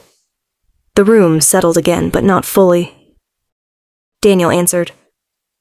An alpha leads the pack, protects territory, settles disputes, bears responsibility for every life under his care. That sounds like more than being in charge. It is, Grace said quietly. I looked at Ethan. Can you make people obey you? His jaw tightened. With my pack, under certain circumstances, an alpha command carries weight. Did you use it on me last night? No. Could you? No, Dr. Brooks said, then hesitated. Not in the same way. Humans aren't tied into pack structure, but an alpha's presence can still be difficult to ignore. I thought of the way Ethan's voice had moved through the woods, the way every wolf had lowered its head when he spoke. Will you ever use it on me? I asked. Ethan's gaze locked on mine. No. The answer came without hesitation. I believed him. All right, I said, and wrote that down too. At the bottom of the page, one word waited. I tapped the pen against it. What is a mate? The room changed. Not loudly. No one gasped or jumped, but the air shifted all the same. Sophie went still near the bookshelf. Daniel looked toward Ethan. Grace's biscuit tray stopped halfway to the table. Ethan did not move at all. I looked around. That bad? No, Sophie said quickly. Not bad. Then why do you all look like I asked where the bodies are buried? Daniel exhaled through his nose. A mate is the wolf's chosen, no, recognized partner. The bond is rare, sacred to some, complicated to most. Like a soulmate? In stories, maybe, Dr. Brooks said. In life, it's stronger and messier than that. I frowned. Can someone say no? Ethan answered before anyone else could. Yes. His voice was low, firm, and edged with something I could not name. A bond, without choice. Is possession, he said. And possession is not love. The words settled over me. For all the impossible things I had learned in the last day, that was the one that made me breathe easier. Good, I said. Fate should have manners. Grace laughed softly. Sophie looked relieved. Daniel's expression gentled. Ethan only watched me. Not the way he had watched the doorway, or the woods, or the children at breakfast. This was different. Quieter. More dangerous somehow. Not because it threatened me, but because it felt too honest. I closed my notebook. I think that's enough questions for tonight. Daniel stared at the notebook. You have 3 more pages. I'm pacing myself. Grace stood. Miracles happen. As everyone began to move, Ethan came around the desk and picked up my forgotten pencil from the rug. He held it out to me. Our fingers brushed, only briefly. A small, accidental touch. Still, his entire body went rigid. I looked up. For one breath, he seemed to be fighting something I could not see. His eyes fixed on my face, then dropped to my hand, then moved away as if the sight had burned him. Ethan? He stepped back. Good night, Miss Wells. The formality felt like a door closing. I accepted it with a nod, though something in my chest tightened. Good night. Upstairs, halfway to my room, I realized I had left my notebook in the study. Sophie had already gone ahead, so I turned back alone, moving quietly through the dim corridor. The study door was not fully closed. Firelight cut a thin gold line across the floor. I lifted my hand to knock. Daniel's voice stopped me. What happened in there? Silence. Then Ethan, rougher than I'd ever heard him. Nothing. Don't lie to me. Another pause. My hand hovered inches from the wood. Daniel spoke again, quieter now. Your wolf reacted to her. The hallway seemed to narrow around me. Ethan said nothing for so long, I nearly convinced myself I should leave. Then Daniel asked, What did it say? The answer came so low I almost missed it. One word. Mate. Mate. The word did not sound like mine. It fell into the quiet study and stayed there, heavy as a blade laid between Daniel and me. The fire had burned low, throwing dull orange light over the shelves, the desk, the empty chair where Alma had sat with her notebook in her lap, and impossible questions on her tongue. Daniel did not speak at once. That was how I knew he understood. Outside the study door, the house creaked and settled. Somewhere above us, a child turned in sleep. Farther away, wind moved through the trees with a soft, restless hiss. Daniel's eyes remained fixed on me. Are you certain? My wolf is. That isn't what I asked. I looked at the fire instead of him. It doesn't matter. He exhaled slowly. Ethan, it changes nothing. It changes everything. No. My voice came out harder than I intended. The alpha in it made the windows seem to tighten in their frames. She is human. She came here to teach children, not to be dragged into pack law and blood debts because my wolf decided to wake after years of silence. Daniel's jaw shifted. No one said anything about dragging her anywhere. You think the bond asks politely? I think you do. That struck too close. My hands curled at my sides, and the healing cut across my ribs pulled with a dull, familiar burn. It had been 3 days since the patrol skirmish near the western boundary. A wound like that should have closed before sunrise. Mine still ached whenever I breathed too deeply. Daniel noticed. He always did. You're hurt, he said. I'm fine. You've been fine for 5 years. It's starting to look a lot like dying slowly. I turned on him. Careful. He held my stare, beta to alpha, friend to friend. No. For a long moment, the only sound was the fire shifting over itself. Then a faint scent brushed the air outside the door. Lavender, chalk dust, warm skin. My body went still. Daniel saw the change in me immediately. I crossed the room and opened the door. The hallway was empty. Only shadows stretched along the runner, and the distant glow of a wall sconce trembled near the stairs. But Alma's scent lingered there, soft and unmistakable, threaded with something sharp beneath it. Nerves. I looked down. Her notebook lay on the floor just outside the study, as if she had dropped it and fled. Daniel came up behind me, silent. "She heard," he said quietly. I bent and picked up the notebook. The page had fallen open, her neat handwriting filling the lines. "What is a mate? Can someone say no? Fate should have manners." My grip tightened until the paper bent. "She heard," Daniel repeated. I closed the notebook. Then she heard one word, not the truth. "And tomorrow?" "Tomorrow she teaches." "Ethan." "She teaches," I said, and walked past him before he could argue. I did not sleep. The room that had held my silence for years became too small before midnight. Every corner carried her now. The memory of her sitting near the fire. The way her eyes had not left mine when she asked whether I would ever use Alpha Command on her. The steady courage in her voice when she said fate should have manners, as if she could stare down destiny itself and insist it behave.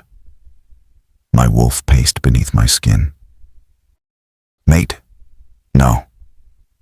The word scraped out of me in the dark. "Ours. She is not a burden for us to claim." "Not burden, mate." I shoved out of bed before the argument could become madness. By dawn, I had run the northern boundary twice. Frost silvered the grass, and mist clung low between the trees. My lungs burned.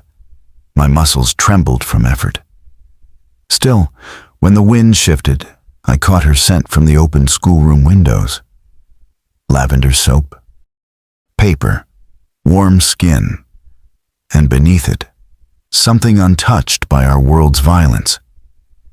Something bright and unguarded that made my wolf press forward with such desperate recognition I nearly stumbled.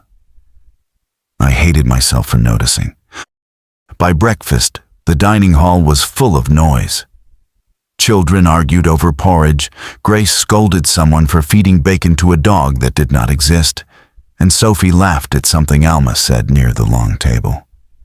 I stopped at the doorway.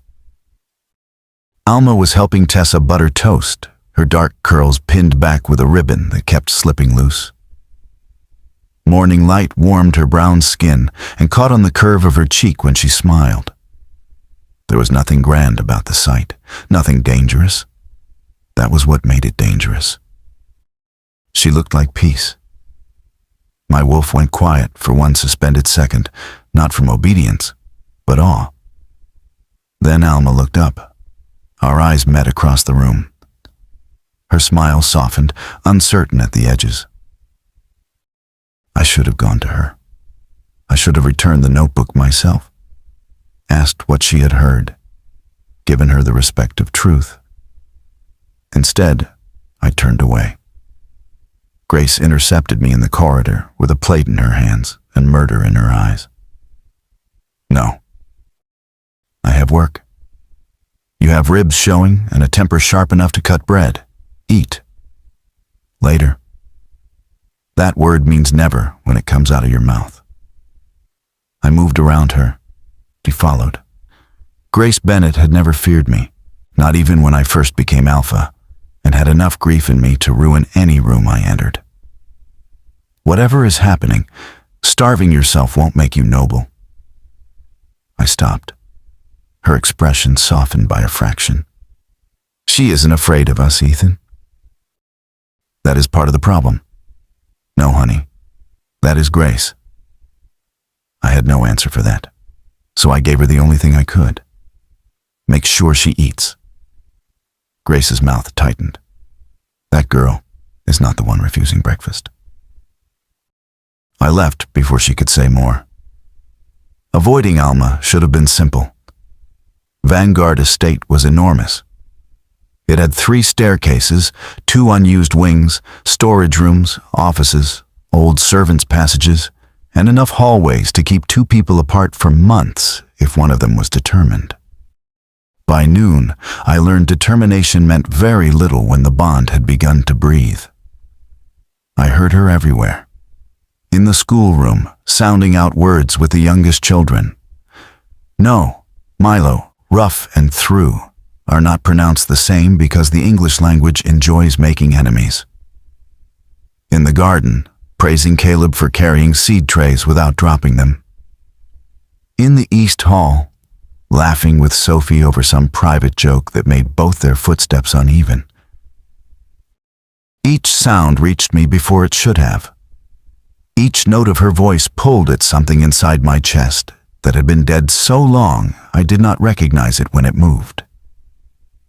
Then, near the library, I turned a corner and nearly walked straight into her. Alma stopped with a stack of primers in her arms. I stopped too quickly. A book slid from the pile. Instinct moved through me before thought, but I forced my hand still. The book struck the carpet between us with a soft thump. Her gaze flicked to my hands, then back to my face. "Good afternoon, Mr. Woods." The formality was armor now. I deserved that. "Miss Wells."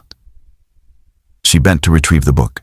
One curl slipped free near her temple, and the scent of chalk rose as she straightened. My wolf surged. I stepped back. Alma saw it. Something small dimmed in her eyes. Have I done something wrong? The question went through me cleanly. No. Then why do you keep leaving rooms when I enter them? Because I can hear your heartbeat. Because my wolf knows you before I've earned the right to know you. Because every decent part of me understands you deserve a gentle human life, with a good man and a small house and children who do not wake screaming at the moon. I said none of it. I have responsibilities. Her chin lifted slightly. I didn't ask whether you were busy. No, she would not. Alma Wells could be soft with frightened children and still put steel in her voice when an answer insulted her intelligence. Daniel would have laughed. I could barely breathe. "I'm not avoiding you because of anything you have done," I said. That much, at least, was true. Her hands tightened around the books. Is it because of what I heard? The corridor seemed to narrow. I kept my face still. You should not have listened at the door. I came back for my notebook and stayed. Yes, she admitted. No flinching, no excuse. I stayed. The honesty nearly undid me. She searched my face. If that word means something dangerous for me, I'd rather be told plainly. It is not dangerous. Then why do you look like it is? Because I am. The answer sat behind my teeth and burned. Footsteps approached from the far hall. Sophie appeared with a basket of mended socks, took one look at us, and slowed. Alma noticed. Her expression closed by careful degrees. "I have class," she said. She walked past me without brushing my sleeve. My wolf turned inside me, furious and wounded. "Hurt, mate." I pressed my hand against the wall until the stone chilled my palm. "She isn't your mate to comfort," I whispered. Sophie stared at me from the end of the hall. I went to the training yard. Daniel was already there, sleeves rolled to his elbows, waiting as if he had known I would come. For an hour, he let me punish myself. We sparred until sweat cooled beneath my shirt and the wound at my side reopened. The scent of blood cut through the crisp air. Daniel's eyes dropped to the dark stain spreading under my ribs. He lowered his fists. Enough. I swung again. He blocked hard and drove me back. I said enough. I didn't. You're bleeding. It will heal. That lie is getting old. I wiped sweat from my jaw with the back of my wrist. My breathing was rougher than it should have been. Across the yard, 2 young fighters pretended not to watch. Daniel stepped closer, his voice low. You're not protecting her by treating her like a mistake. She is not a mistake. Then stop making her feel like one. My wolf lunged so violently that my vision sharpened at the edges. Daniel felt it. His shoulders squared, beta instinct answering alpha pressure, but he did not back down. She has a life, Daniel. She has a choice. She does not know enough to make one. Then tell her. I looked toward the estate. Through the schoolroom window, I could see Alma at the board. A piece of chalk moved in her hand. Children sat in crooked rows before her, every face lifted, every small body leaning toward the warmth she gave so freely. My throat tightened. If I tell her, I said, the bond becomes real. It already is. Not to her. Daniel was quiet for a moment. And what are you going to do? Hide in your own house for 2 years? If that was what it took, yes. That evening, I did not go to supper. I sat in my study with the door closed, listening to the muffled life of Vanguard moving around me. Plates, chairs, Grace's voice, Sophie's laughter, the children asking where I was. Then Alma's voice, softer than the rest. Is Mr. Woods unwell? No one answered quickly enough. I shut my eyes. After midnight, I stood under cold water until my skin burned and my hands went numb against the tile. It did nothing. The bond had rooted too deeply for cold. Her scent remained in my lungs. Her hurt expression stayed behind my eyelids. My wolf did not pace now. It watched me. Patient, certain, mate. I turned off the water and braced both hands on the sink, breathing hard into the dark. No, I said to the reflection I barely recognize. She deserves better. The man in the mirror looked exhausted, hollowed out, an alpha held together by discipline, duty, and the fear of becoming one more danger in Alma Wells's life. Before dawn, I called Daniel to my study. He arrived in yesterday's shirt, hair disordered, eyes already suspicious. This had better involve fire. It involves Miss Wells.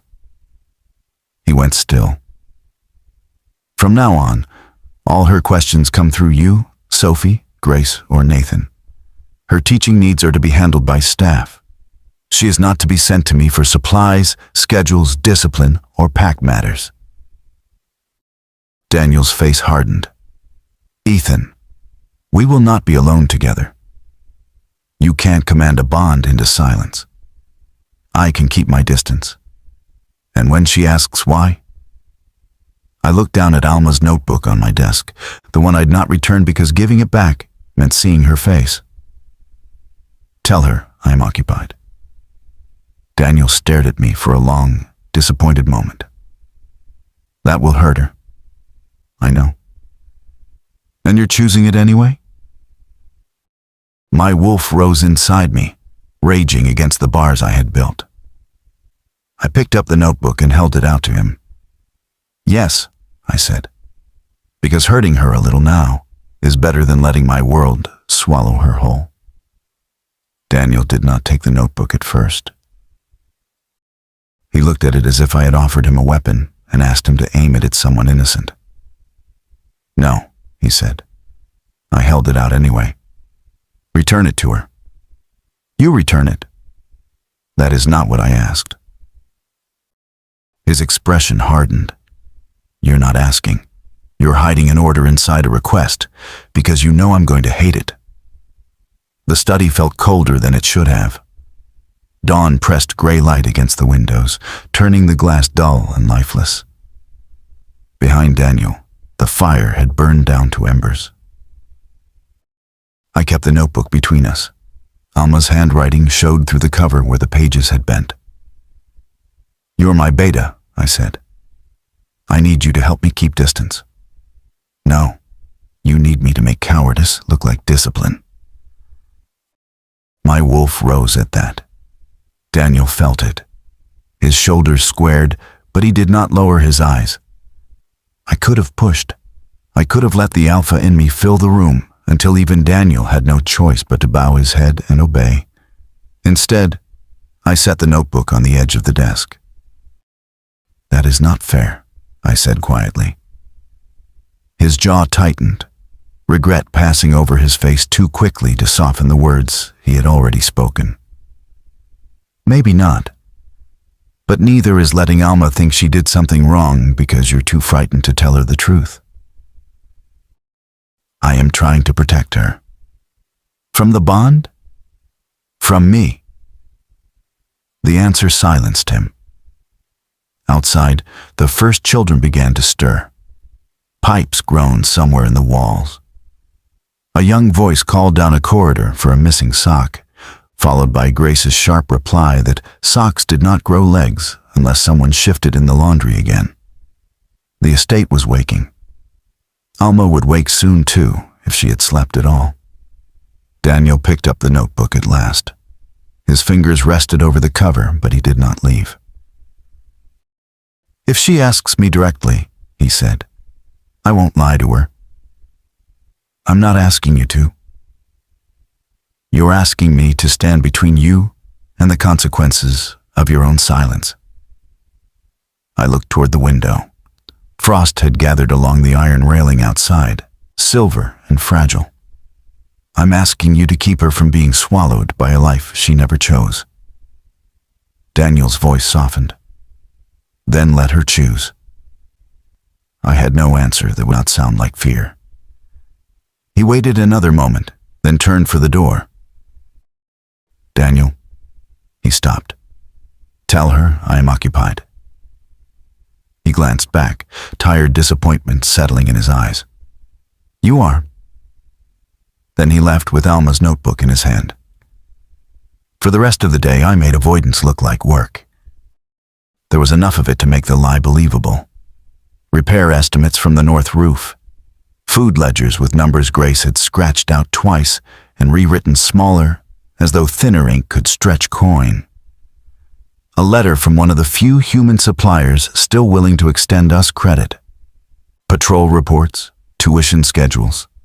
The names of 3 new children Daniel had heard rumors about near the Indiana border. Every piece of paper carried a problem. Every problem had a child's face behind it. I should have been able to disappear into that. Instead, I heard Alma teaching through 2 closed doors and a stone corridor. "No, Milo, you may not use because werewolves as the answer to every science question. We are discussing weather." A child giggled. Alma tried to continue, failed, and laughed with them. The sound moved through the house like light. I put my pen down. My wolf listened. "Mate." I stood from the desk hard enough that the chair scraped backward. "No." The empty room gave me no reply. By afternoon, Daniel had returned her notebook. I knew because I heard Alma thank him in the East Hall. Her voice was polite. Too polite. It had none of the easy warmth she gave Sophie, none of the teasing patience she gave the children. It scraped at something in me. Daniel said, "He's been busy." Alma paused. Then she replied, "I'm sure he has." No accusation, no anger. That was worse. I kept away from supper. Grace sent a plate to my study anyway. And when I ignored it, Sophie came by 20 minutes later and knocked once before entering without permission. She set a second cup of tea beside the first cold one. "You're making everyone miserable," she said. I signed the supply order in front of me.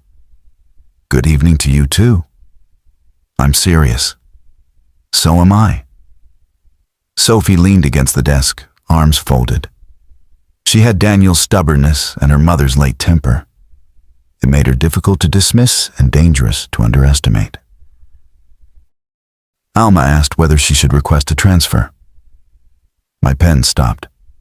The room went very still. Sophie watched me closely. She said that? I asked. No. Her mouth tightened. But you looked ready to suffer, so I thought I'd see if fear worked where sense hasn't. I resumed writing, though the ink dragged too dark over the page. That was cruel. So is what you're doing. Sophie! No, don't alpha voice me. I've known you since I had missing front teeth and thought mud pies were a food group. Her eyes flashed. She isn't fragile because she's human. She isn't foolish because she's kind. And she isn't going to break because you tell her the truth. You don't know that. Neither do you. She left before I could answer. That was the thing about the Carters. They had spent too many years loving me to fear my silence. Night settled slowly over Vanguard. By the time the house quieted, the air had turned sharp with cold. I walked the inner hall once, then again, checking doors that had already been checked, windows that were already latched, shadows that held nothing but old furniture and the smell of dust. Restlessness moved under my skin, making my muscles tight. I needed air. The west terrace was empty most nights. It overlooked the lower gardens and the dark line of woods beyond the south lawn. From there, I could see the patrol paths without stepping beyond the house lights. I opened the terrace door and stopped. Alma stood at the railing. She wore a thick blue shawl over her dress. Her curls gathered loosely at the back of her neck. The wind had worked several free. They moved gently against her cheek. Lamplight from the sitting room behind her warmed her brown skin and caught in the curve of her hands where they rested on the stone rail. She did not turn at once. "I'm not in the woods," she said. My hand remained on the door handle. I noticed. "I'm not past the lamps either." "No. And unless the roses are dangerous, I believe I've obeyed the rules." I should have gone back inside. Instead, I stepped onto the terrace and closed the door behind me. "The roses are harmless," I said. "Usually." Her mouth curved, but only slightly. That sounded almost like a joke. I am told I've made one before. Was Daniel present? I'll need a witness. The terrace should have been too cold for warmth. But there it was, easing between us despite everything I had tried to do. Alma looked out toward the gardens again. He gave me back my notebook. "I know.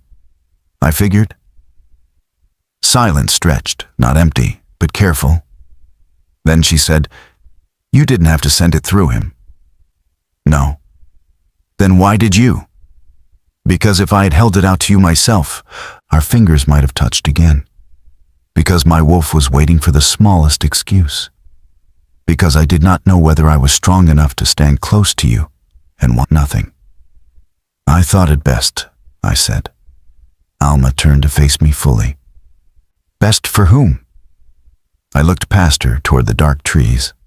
She gave a soft breath that was not quite a laugh. "You know, for someone who leads an entire pack, you are remarkably talented at avoiding a simple question." That pulled my gaze back to hers. There was no cruelty in her face, no mockery, only weariness, curiosity, and that quiet confidence that made her harder to withstand than anger would have. "I don't want to hurt you," I said. "Then don't make decisions for me and call it kindness." The words landed with unnerving precision. My wolf went still, listening to her as if she had given a command. Alma's fingers moved over the edge of her shawl. I know there are things I don't understand. The bond. Your world. Why everyone goes silent whenever I ask the wrong question. She looked down briefly, then back up. But I'm not a child in your schoolroom, Ethan. It was the first time she had said my name without the distance of Mr. Woods wrapped around it. It moved through me like a hand closing around my ribs. I know that, I said. Do you? I had no right to admire her in that moment. But I did. She stood on my terrace under winter stars, surrounded by creatures stronger than she was, and still demanded to be treated as a person with a mind of her own. A lesser woman might have been easier. A lesser woman would not have been Alma. I leaned against the stone column near the door, forcing several feet of space between us. Tell me about Kentucky. The shift caught her by surprise. Her brows drew together. Kentucky? Yes. Why? Because I know too much about the world you stepped into and not enough about the one you came from. For a moment, she only studied me. Then the tension in her shoulders eased. It's quieter than this, she said. Not always peaceful, but quieter. My grandmother's house sits off a county road with more potholes than sense. There's a creek behind it, and in summer the frogs get so loud, you have to raise your voice on the porch. I pictured it despite myself. A small house, evening insects, Alma barefoot on worn boards, laughing at something simple. She raised you?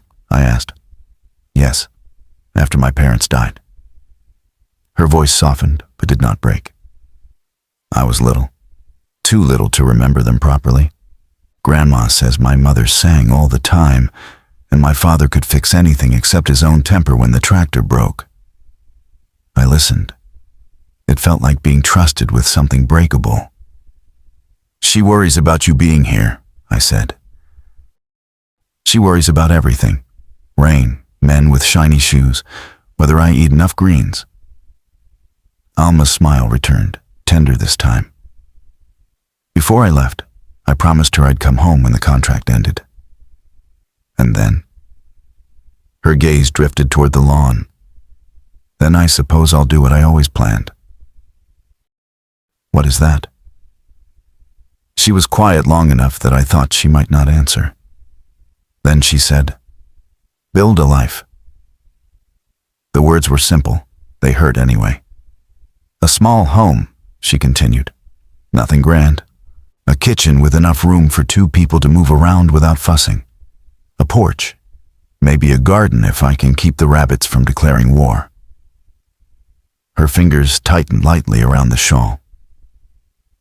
A good husband. Children if God allows it. Supper on the table, someone to come home to. Someone who comes home to me. The night seemed to draw closer. She laughed softly, as if embarrassed by the honesty. It sounds old-fashioned when I say it out loud. No, I said. My voice came out rough. Alma looked at me. It sounds peaceful, I said. That was the truth. It sounded impossible. My wolf did not understand the impossible. The image came without warning, vivid enough to steal my breath. Alma in this house, not as a guest, but as its heart. Alma at breakfast with a child on her knee. Alma in my arms before the fire, her cheek against my chest as if she belonged there. Alma standing in the morning light, one hand resting over the gentle swell of our child beneath her heart, to mine, ours. The word tore through me with such force that my canines pressed sharp against my gums. I turned away and gripped the stone column until cold bit into my palm. Ethan, go inside. The command scraped out low, but I stripped the alpha from it before it reached her.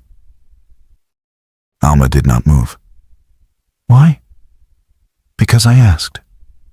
No. Her voice remained soft, but it held. You didn't ask. You ran out of whatever room we were standing in and expected me not to notice.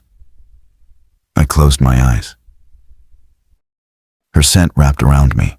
Lavender, chalk dust, warm skin, and the faint trace of tea. Beneath it, life. Hope. A future I had buried too deeply to mourn. You should have that dream, I said. I intend to. Good. But I don't appreciate being spoken to like the dream makes me foolish.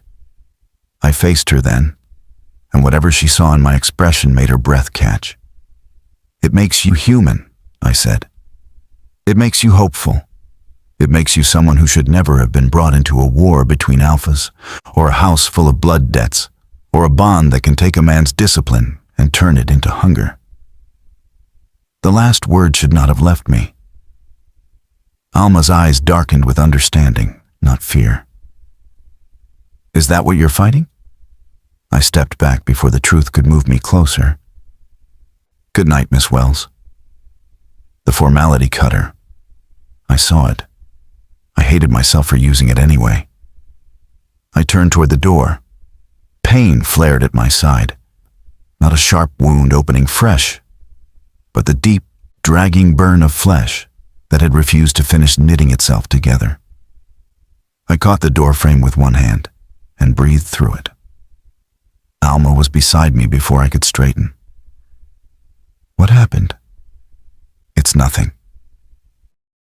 That is a lie. I looked down. A dark stain had spread beneath my shirt near my ribs, small but unmistakable against the fabric. The sparring earlier must have torn it open again, or the run, or simply the act of existing inside a body that no longer obeyed its own nature. Alma's gaze fixed on the blood, then lifted slowly to my face. How long have you had that? Alma, how long? I said nothing. Her expression changed as pieces arranged themselves behind her eyes. Dr. Brooks's explanation, Daniel's worry, the questions she had already asked about healing. She took one careful step closer, not touching me this time, but near enough that my wolf went silent with attention. Werewolf wounds heal quickly, she said. I reached for the door handle. She caught my sleeve. Not hard, not afraid, determined. Ethan, she whispered, why hasn't it healed? Ethan did not answer me. For one long moment he stood with my hand still caught around his sleeve and blood darkening the side of his shirt, his face half shadowed by the terrace lamps. The cold wind tugged at my shawl, slipped beneath the collar of my dress, and carried the sharp, metallic scent of his injury between us. Ethan, I said again, quieter this time, why hasn't it healed? His gaze dropped to where my fingers touched his sleeve. I let go. Not because I wanted to, but because something in his expression made it clear he was fighting more than pain. He looked like a man braced against a door with something powerful throwing its weight from the other side. It's nothing you need to worry about, he said. That is not an answer. It is the only one I can give you tonight. My temper stirred, slow but steady. You mean it is the only one you are willing to give? His jaw tightened. For a second I thought he might speak honestly. I saw it there, some truth pressing behind his eyes, hard enough to hurt him. Then he stepped back, and the moment folded in on itself. Go inside, Miss Wells. The formality struck colder than the wind. I held his gaze. You can keep calling me that if it makes you feel safer, but it does not make me less worried. Something moved across his face then, too quick for me to name. Pain, maybe. Regret. Then he opened the terrace door and disappeared into the house, leaving me outside with the smell of blood and winter roses. I remained there a minute longer, my hand still warm where it had touched his sleeve. Then I went inside. Sophie was waiting in our sitting room, pretending to read a book upside down. I paused in the doorway. That must be a very interesting chapter. She looked down, flipped the book around, and sighed. In my defense, I was distracted. Were you listening? No. She hesitated. Not with my ears. I closed the door behind me. That answer is worse. Sophie set the book aside and tucked her feet beneath her on the sofa. Are you all right? I don't know. It was the truth. My mind was too full to sort properly. Ethan's voice on the terrace, his blood, the way he had spoken of my dream like it belonged somewhere far from him, the word Daniel had asked about in the study. Mate, I removed my shawl slowly. How quickly do werewolves heal? Sophie's expression changed. There it was again, the careful silence everyone in Vanguard seemed to share like a second language. Sophie. It depends, she said. On what? The person, the wound, silver, wolfsbane, exhaustion. And alphas? Her eyes flicked away. My stomach sank. Sophie. I can't be the one to explain Ethan's health to you. I'm not asking for gossip. I know. She looked genuinely miserable. But some things are his to tell. And if he never does? She drew a breath and said nothing. That was answer enough. I did not sleep much that night. Every time I closed my eyes, I saw blood spreading beneath dark cloth. Not enough to kill a man, perhaps, but enough to frighten me because it should not have been there at all. By morning, I had a new page open in my notebook. Werewolf healing actual facts, not nonsense. The internet remained deeply unhelpful. One article claimed werewolves healed instantly unless struck by moonstone. Another suggested rubbing garlic on bites, which seemed both insulting and medically unsound. A third had illustrations so dramatic I shut the laptop before breakfast and rubbed my temples. You look like you've been arguing with a church committee, Grace said when I entered the kitchen. I've been arguing with werewolf websites. Grace paused with a tray of biscuits in hand. That sounds worse. They are confident and poorly informed. She snorted and set the tray on the counter. Most fools are. The kitchen was warm, fragrant with yeast rolls and cinnamon. Children's voices drifted in from the dining hall, bright and hungry. Normally the sound eased me into the day. This morning I searched the room before I meant to. Grace noticed. He won't come down for breakfast, she said. I looked at her. She busied herself with a pot of jam. Not when Nathan's patched him up and Daniel's angry enough to breathe fire. So Dr. Brooks saw him? Her hand stilled for half a second. I didn't say that. You did. I implied it by accident, and now I regret hiring smart teachers. You didn't hire me. Still regretting it. Despite myself, I almost smiled. Grace's face softened. Eat something, honey. I'm not very hungry. Neither is he. I'm ignoring both of you. She put a warm biscuit into my hand and pointed toward the dining hall. I went because Grace Bennett had the air of a woman who could command armies with a wooden spoon. Lessons began with arithmetic and immediately descended into drama because Milo believed division was a punishment invented by adults.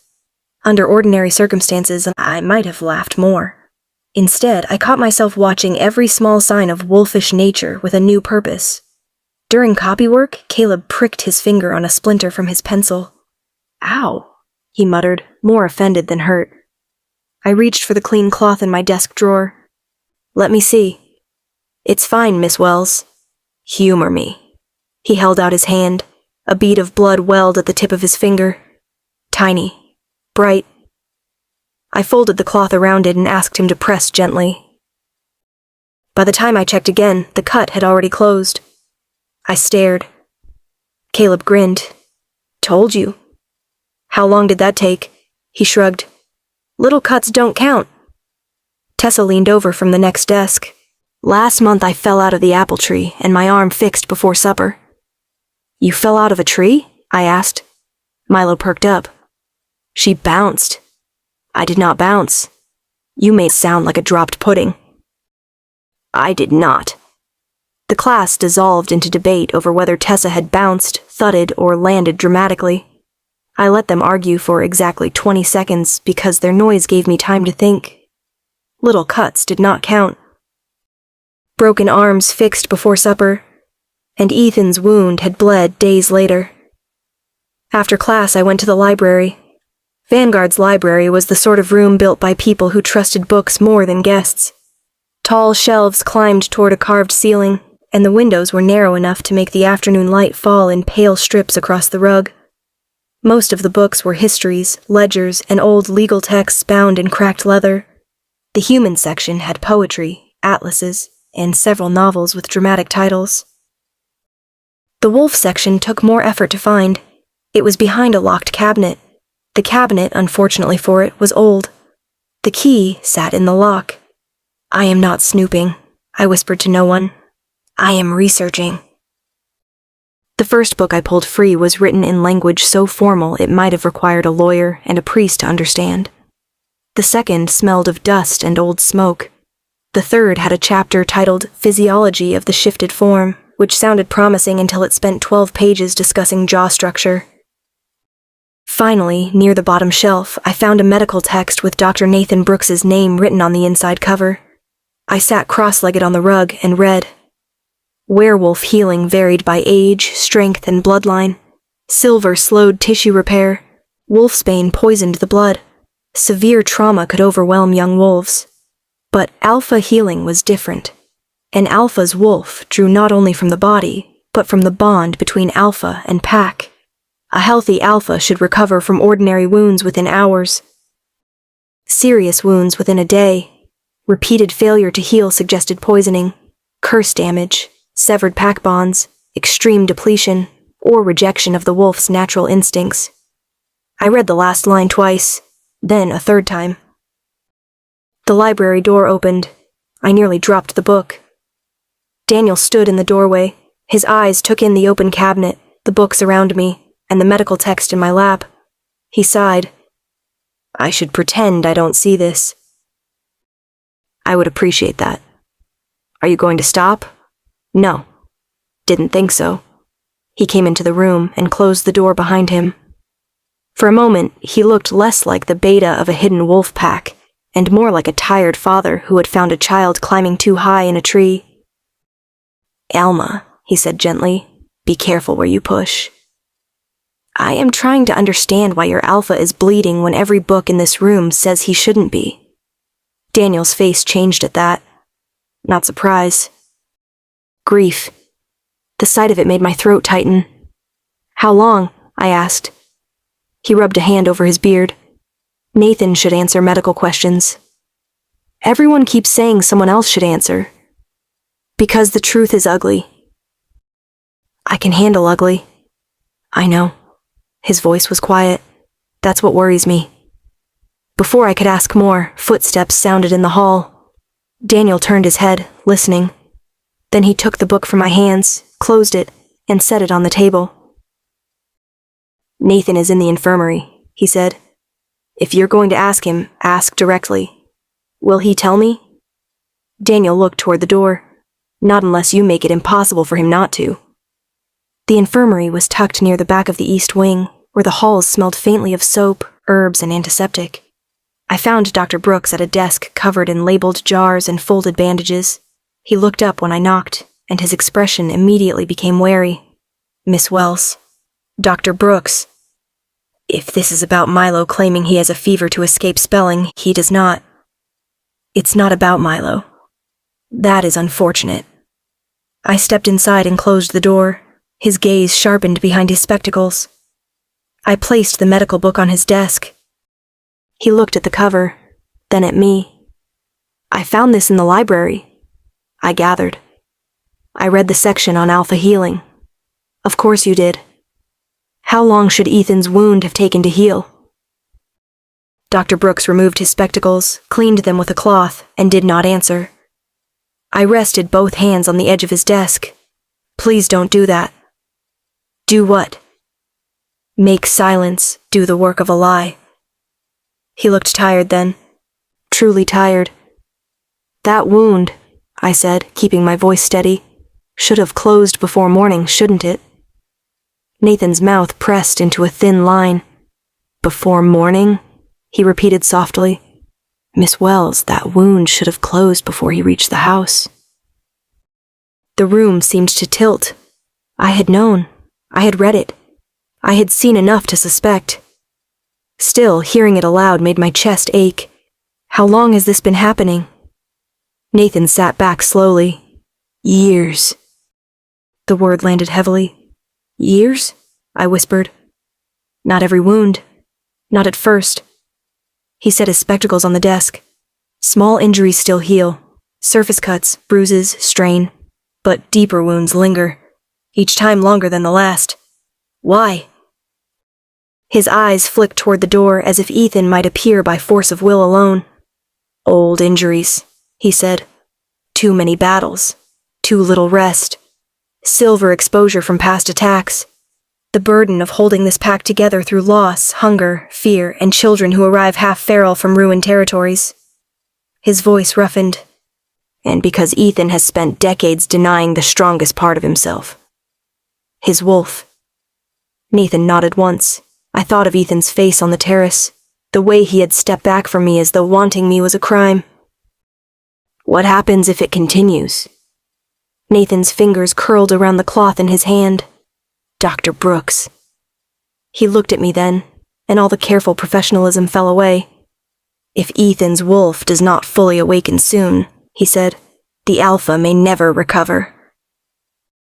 The infirmary went very quiet after that. Outside the narrow window, the afternoon had turned silver with cold. Bare branches scratched lightly against the glass, and somewhere down the corridor, a child laughed, bright and careless, as though the world had not just shifted under my feet. I kept both hands on the edge of Dr. Brooks's desk. What does fully awaken mean? I asked. He looked down at the medical book between us. It means his wolf has to stop being treated like an enemy. By whom? His silence answered before he did. By Ethan, I whispered. Dr. Brooks put his spectacles back on, slower than necessary. An alpha is not like other wolves. He can endure more, heal faster, carry heavier strain, but he is not endless. No creature is. Ethan has spent years forcing himself past every limit, because Vanguard needed him to. And now? Now his body is collecting the debt. The words sat cold in my stomach. I thought of Ethan on the terrace, one hand braced on the doorframe, blood spreading beneath his shirt, while he still tried to tell me it was nothing.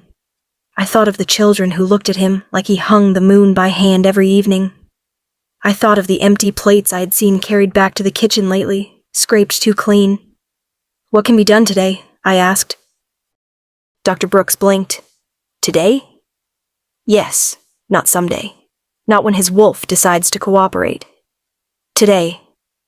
His expression softened, but not with amusement. More like he was watching someone step into a storm without a proper coat. Rest, he said. Food, less stress, fewer injuries. That sounds reasonable. It would be if we were speaking about anyone but Ethan Woods. I straightened. Then we will have to be unreasonable. For the first time since I entered, Doctor. Brooks almost smiled, but it faded quickly. Miss Wells, he said, you need to understand something. Ethan will not accept help easily. Not from Daniel, not from Grace. Certainly not from someone he believes he should be protecting. Then I suppose he and I are going to disagree. I suspect you may. I picked up my notebook from where I had set it beside the medical text and tucked it against my chest. Thank you for telling me the truth. I told you part of it. I paused at the door. He did not look away. Be careful with the rest. The corridor felt colder than it had earlier. By the time I reached the schoolroom, lessons were nearly over. Sophie had taken over reading practice, and Milo was standing dramatically near the blackboard, with one hand over his heart. Miss Sophie, he announced, I cannot possibly read another sentence. My brain has turned into gravy. Then stir it and keep going, Sophie replied. A few children giggled. When I stepped inside, every head turned. Miss Wells, Tessa called. The warmth in their voices nearly undid me. I smiled because they deserved that from me. I leave for 1 hour and come back to find gravy brains. What happened here? Milo happened, Sophie said. That explains very little and also everything. The children laughed, and the sound filled the room, bouncing off the old plaster walls and tall windows. I took my place near the desk, but as Sophie continued the lesson, I saw the classroom differently. Not less lovingly. More clearly. The primers were worn soft at the corners. Several children shared one slate between two. Caleb's pencil was sharpened down, so far his fingers nearly touched the tip when he wrote. Near the back row, little Anna had wrapped string around the sole of her shoe to keep it from gaping open. I had noticed these things before in pieces. Now they lined themselves up like evidence. After class, while the children raced toward supper, I stayed behind and opened the supply cupboard. 3 sticks of chalk. 6 pencils. 2 bottles of ink. 1 nearly dry. A stack of paper so thin I could count each sheet without touching it. Sophie came to stand beside me. "You're making that face." "What face?" "The one you make before you ask a question nobody wants to answer." I closed the cupboard door gently. "How bad is it?" She leaned her shoulder against the wall. "The supplies?" "The money." Sophie's humor left her. She looked suddenly older than 23. "That bad," I said. She glanced toward the hall, making sure no children lingered. "Ethan doesn't like people talking about it. I'm beginning to learn there are many things Ethan doesn't like people talking about." "That doesn't stop them from existing." "No," I said. "It does not." Supper confirmed what the cupboard had begun.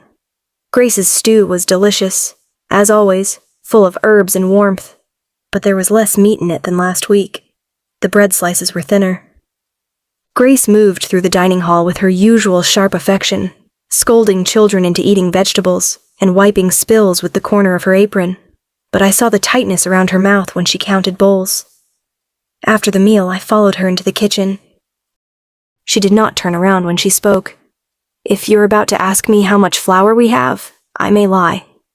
I was going to start with potatoes." Grace stopped beside the pantry door. I folded my hands in front of me. "But flour will do." She looked over her shoulder, eyes narrowed. "Who told you?"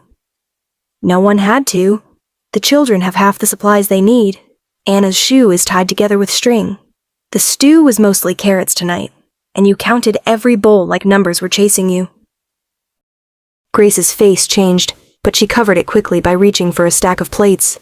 "This house has survived worse than thin stew." "That may be true. It should not make thin stew acceptable." She set the plates down harder than necessary. "Honey, acceptable has nothing to do with it." The kitchen's warmth pressed around us. Steam clouded the windows. Somewhere near the back door, a draft slipped under the frame and stirred the edge of a flour sack patched with careful stitches. I lowered my voice. "Let me help." Grace laughed once, but there was no humor in it. "With what? You going to charm the butcher into forgetting what we owe him?" "I'm from rural Kentucky. I have seen church ladies feed 80 people with 2 hams, a garden, and righteous stubbornness. Do not underestimate me." That earned a reluctant snort. Then Grace wiped her hands on her apron and looked at me for a long time. "He sold his watch last month," she said. My breath caught. "Ethan?" "To pay the grain supplier. It belonged to his father." Her mouth trembled once before she tightened it. "Before that, he sold the last of the horses that weren't needed for patrol. Before that, land. Before that, furniture from the West Wing nobody uses anymore." I stared at her. Grace looked away. "He thinks we don't know." "Why didn't anyone tell me?" "Because you came here to teach, not inherit our worries." The words were gentle. They still made me stand straighter. "I teach hungry children," I said. "I teach children with holes in their shoes. I teach children who deserve books that aren't falling apart. That makes it my worry, too." Grace's eyes shone, though she blinked it away before a tear could fall. "Daniel keeps the ledgers," she said quietly. "If you're set on poking the bear, start there." Daniel did not look surprised when I appeared outside the small office beside the library an hour later. He sat behind a desk crowded with papers, his sleeves rolled up, a lamp burning low beside his elbow. The room smelled of ink, dust, and cold tea.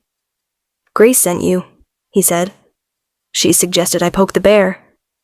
"That sounds like Grace. May I see the ledgers?" "No," I walked in and sat in the chair across from him.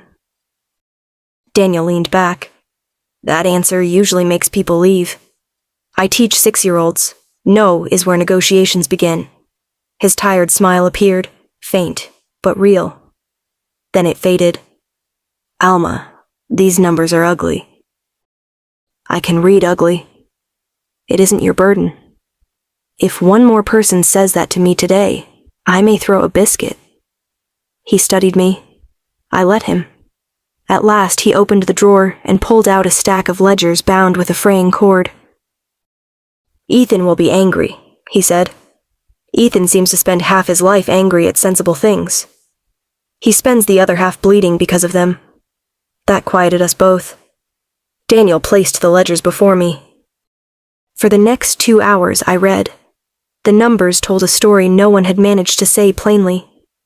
Vanguard had once been wealthy. Not careless rich, but strong. Timber contracts, transport businesses, warehouses, investments in 3 nearby towns. Then came lawsuits filed through human companies.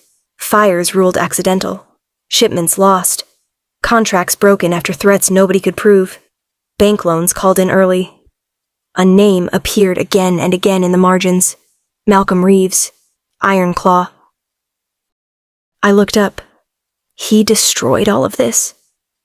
Daniel's face hardened, piece by piece. Why? Because Ethan would not bend to him. Because Vanguard sheltered packs Malcolm wanted broken. Because some alphas collect power the way rotten men collect debts. I turned another page. After the collapse, the entries changed. Medical expenses, rescue patrols, food for children from Blackthorn territory, blankets for refugees after the Ash River massacre, burial costs, school materials, adoption searches. Names filled the columns where profits used to be. Children's names. My throat tightened. He could have rebuilt his businesses, Daniel said quietly. Could have closed the gates, kept only our original people, let the rest become someone else's problem. But he didn't. No. Daniel looked toward the dark window. He brought them home. I pressed my fingers against the paper. There it was, the weight Ethan carried. Not a crown, not pride. Lives. Small shoes. Empty bowls. Bandages. Nightmares. Children learning to laugh again in rooms he could barely afford to heat. I took a clean sheet from the desk. Daniel watched me draw a line down the middle. What are you doing? Making a list. Of? Things pride is not allowed to ruin. He stared at me. On one side I wrote, immediate needs. On the other, possible income, chalk, shoes, mending cloth, roof repair, winter vegetables. Then, structured school records, donation letters, craft sales, garden expansion, tutoring services, discreet human partnerships, county surplus school supplies, church networks through grandma, preserves, carpentry items, soap, wool goods. Daniel leaned forward despite himself. Human partnerships? Humans give to children's homes. They give to schools. They give to anything with a letterhead and a sad enough paragraph if it arrives before Christmas. We can't expose the pack. We won't. As far as humans are concerned, this is a private rural children's estate with a very mysterious benefactor and a desperate need for pencils. The door opened. Ethan stood on the threshold. For a second, no one moved. His gaze went to the ledgers spread across the desk, then to the list beneath my hand. The room seemed to shrink around him. Daniel, he said. The single word held warning. Daniel sighed. She asked. Ethan's eyes shifted to me. Those records are private. So are bleeding wounds, apparently. Privacy is not fixing either problem. Daniel coughed into his fist, badly hiding something that might have been a laugh. Ethan did not look away from me. His face was stern, but there was exhaustion beneath it, and something else that made my chest ache. Embarrassment. He did not want me to see the ruin. I stood slowly. I am not here to pity you.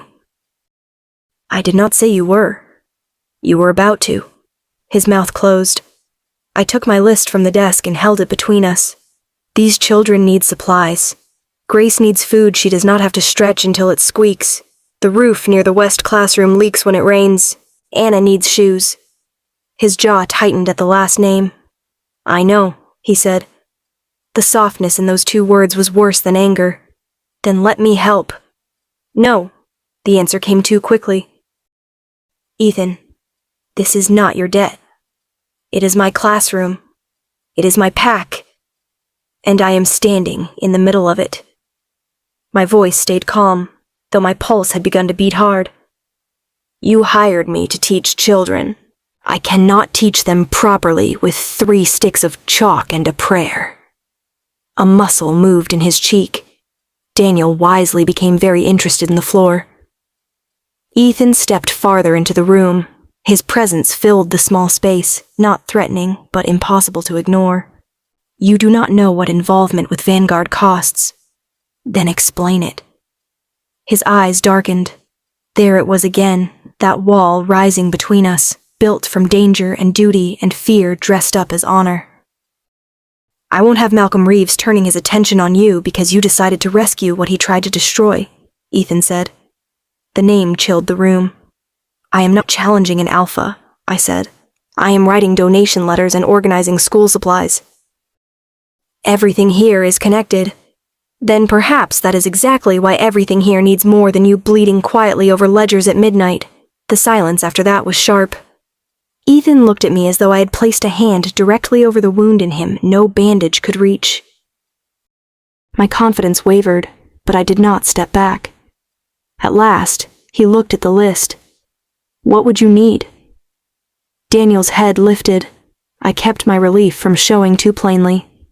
Permission to review supplies, a proper count of household needs, names of safe human businesses, a letterhead, postage, access to the older students for craft planning, and someone to tell me when an idea is accidentally illegal in werewolf society, Daniel said. That last one may take several of us. To my surprise, Ethan's mouth moved.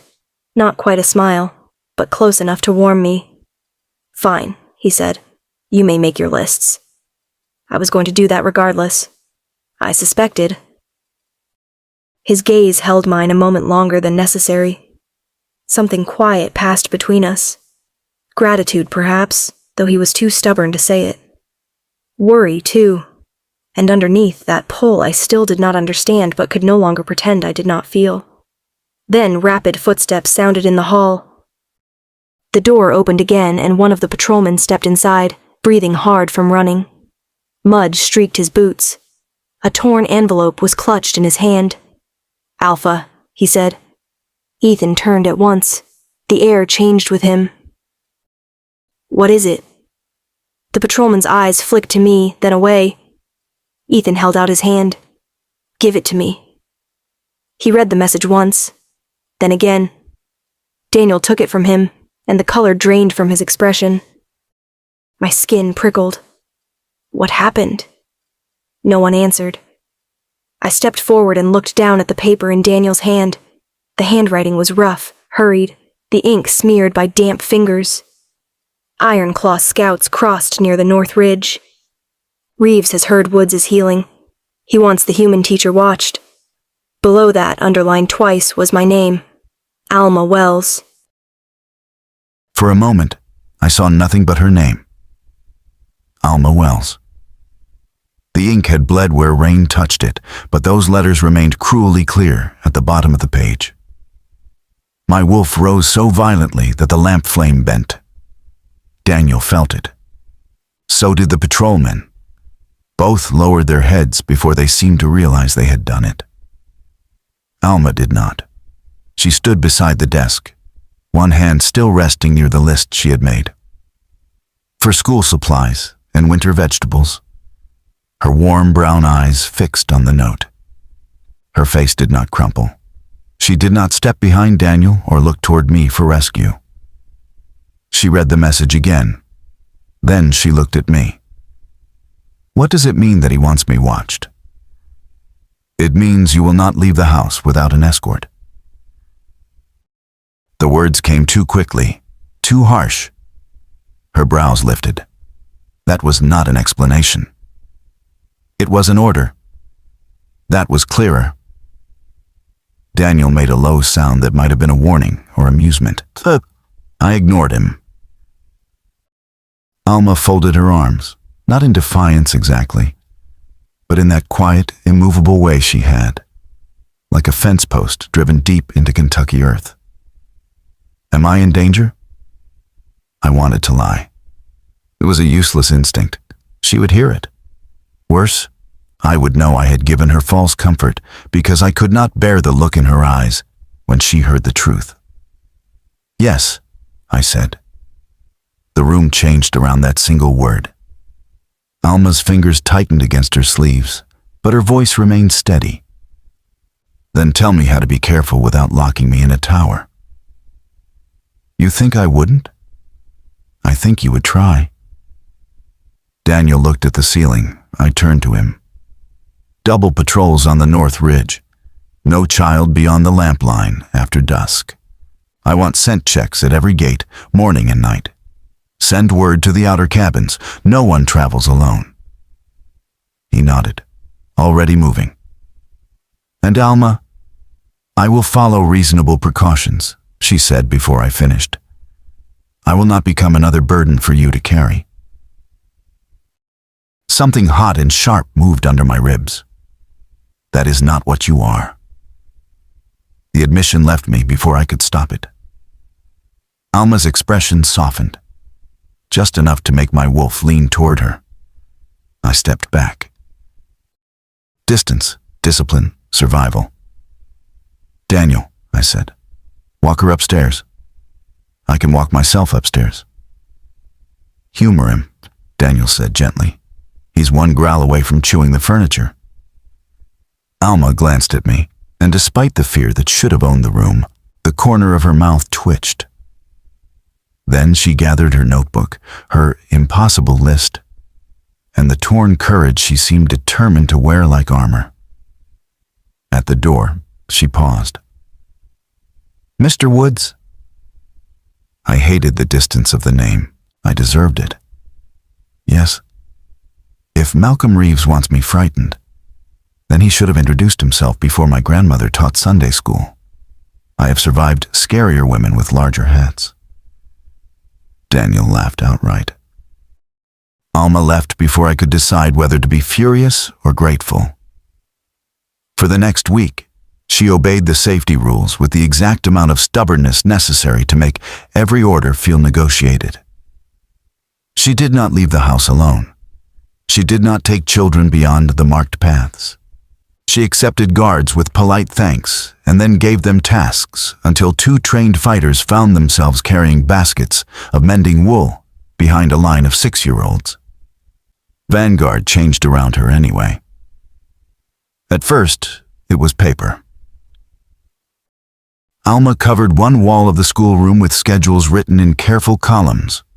Reading groups, arithmetic levels, older children assigned as helpers to younger ones, attendance records, supply requests, progress notes tied with bits of blue string because, as she told Sophie, if the world insists on being chaotic, I will at least label the chaos. Then came the letters. She wrote to small churches in Kentucky and Ohio, to retired teachers, to human businesses far enough from pack territory not to ask the wrong questions. She made the estate sound respectable, private, and desperately in need of pencils, without once mentioning claws, shifting, or the fact that half the children could hear a mouse sneeze through a wall. Grace read one of the letters, wiped her eyes with her apron, and snapped, "Needs more guilt." Alma revised it. Donations began with a box of used books, then 3 sacks of children's coats, then chalk, pencils, slates, thread, boots with scuffed toes but good soles, a carton of canned peaches that made the youngest children cheer as if gold had arrived. I watched from doorways more often than I should have. Alma moved through the estate like warmth given hands. She praised quietly, corrected gently, laughed when Milo tied a ribbon around his head and declared himself king of fractions. She sat with Anna on the kitchen bench, and helped her try on a pair of brown shoes 2 sizes too large, stuffing the toes with wool until Anna stood and whispered, "They don't talk when I walk." Alma's face changed at that. Not pity, resolve. By evening, she had Daniel measuring every child's feet. "You realize," Daniel said, holding a slate while Tessa stood on paper, "that I once commanded 20 wolves in border combat." Alma handed him a pencil. "Excellent. Then you can manage toes." The pack began to smile again. It happened in small, dangerous ways. Grace found enough flour to bake honey bread on Thursday. The older boys helped repair the leaking classroom roof because Alma turned it into a lesson on angles, weight, and not dropping hammers on anyone's head.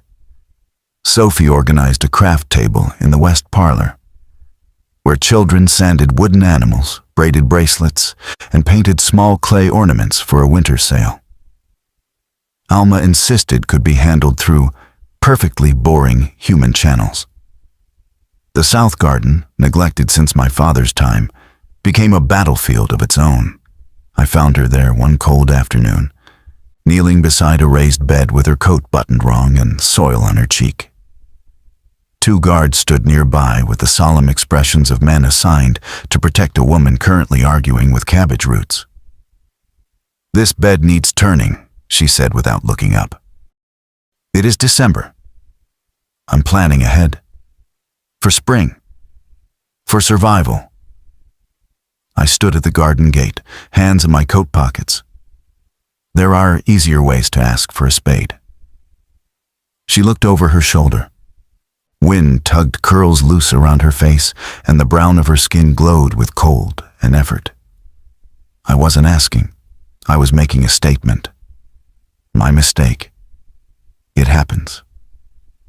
My wolf pressed against my skin, not restless now, not starving. Listening. She rose and brushed dirt from her gloves. "Do werewolf compost piles smell worse than human ones?" I stared at her. She waited, completely serious. A laugh left me before I could stop it. Not large, not free, but real enough that both guards turned as if they had heard a gunshot. Alma's eyes widened slightly. Then she smiled. The force of it struck harder than any wound Malcolm had ever given me. I looked away first. That night, Dr. Brooks removed the bandage from my side and went still. "What?" I asked. He touched the edge of the wound with clinical care. "It's closing." "It is closed before?" "Not like this." Daniel stood near the infirmary door, arms folded. He said nothing, but his eyes flicked to mine.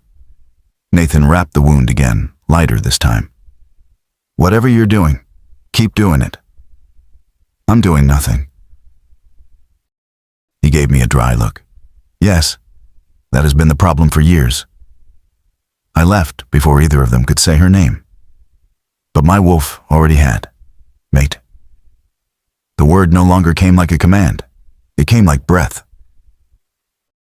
That was worse. At night, sleep became thin and dangerous. I dreamed of Alma in fragments, the curve of her smile over a ledger, her hand brushing mine when she passed a stack of letters, the scent of lavender lingering in the hall after she had gone.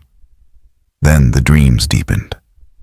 Her standing in my room, her eyes warm and unafraid, her voice saying my name without titles, her body close enough that every vow I had made against wanting her turned to ash.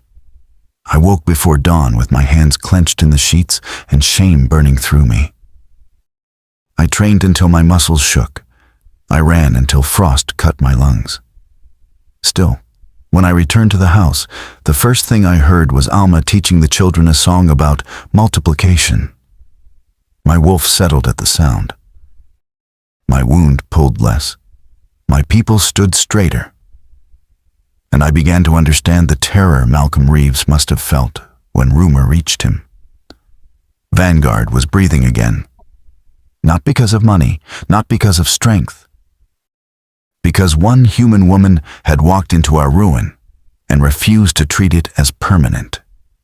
2 nights later, a patrol brought in another message. This one had been taken from an Iron Claw scout before he escaped across the ridge. The paper was folded small, sealed in black wax, and scented faintly with smoke. Daniel placed it on my desk without a word.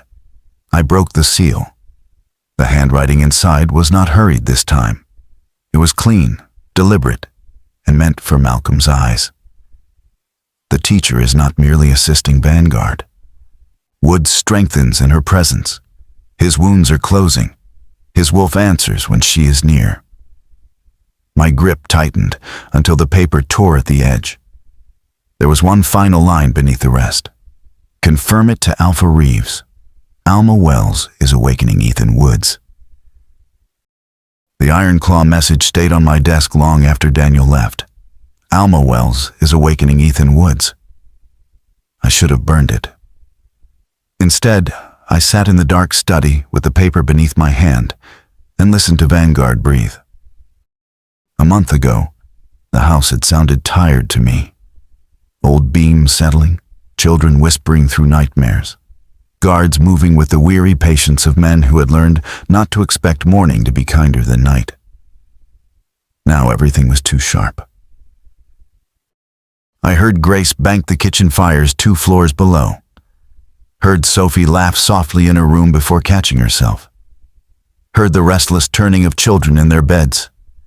Heard Daniel giving low orders near the east entrance. And, above all of it, I heard Alma. Not clearly, not words, just the quiet rhythm of her moving around her room. A drawer opening, a floorboard answering beneath her step, the soft scrape of a chair. My wolf pressed forward, alert and hungry. Mate. I closed my eyes. No. The word did nothing. It never did anymore.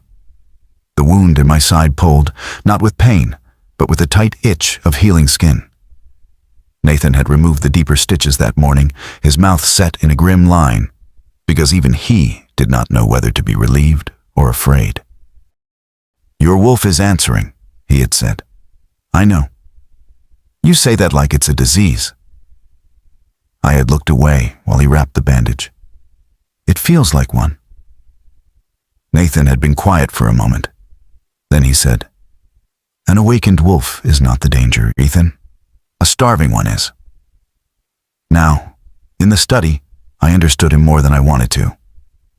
For years, my wolf had been a buried thing. Wounded, silent, useful only when violence required him. I had kept him leashed because grief and rage had nearly ruined me once.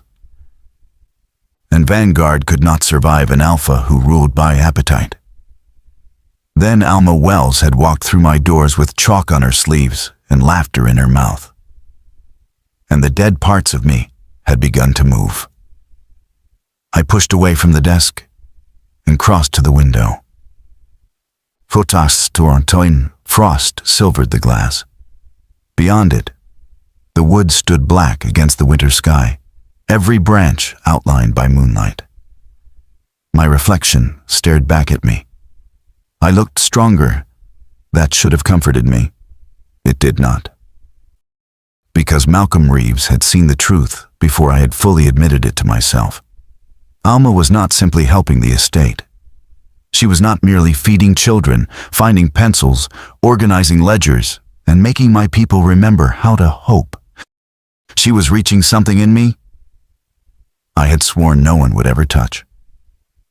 And my wolf wanted to answer with teeth, hands, breath, claim, mine. She is not mine, I said into the empty room. The wolf did not believe me. The next day I kept my distance and failed at it. Distance was easier when Alma had been only a teacher I should not watch. It became impossible once every part of Vanguard carried traces of her. The schoolroom smelled of ink, lemon polish, and her lavender soap.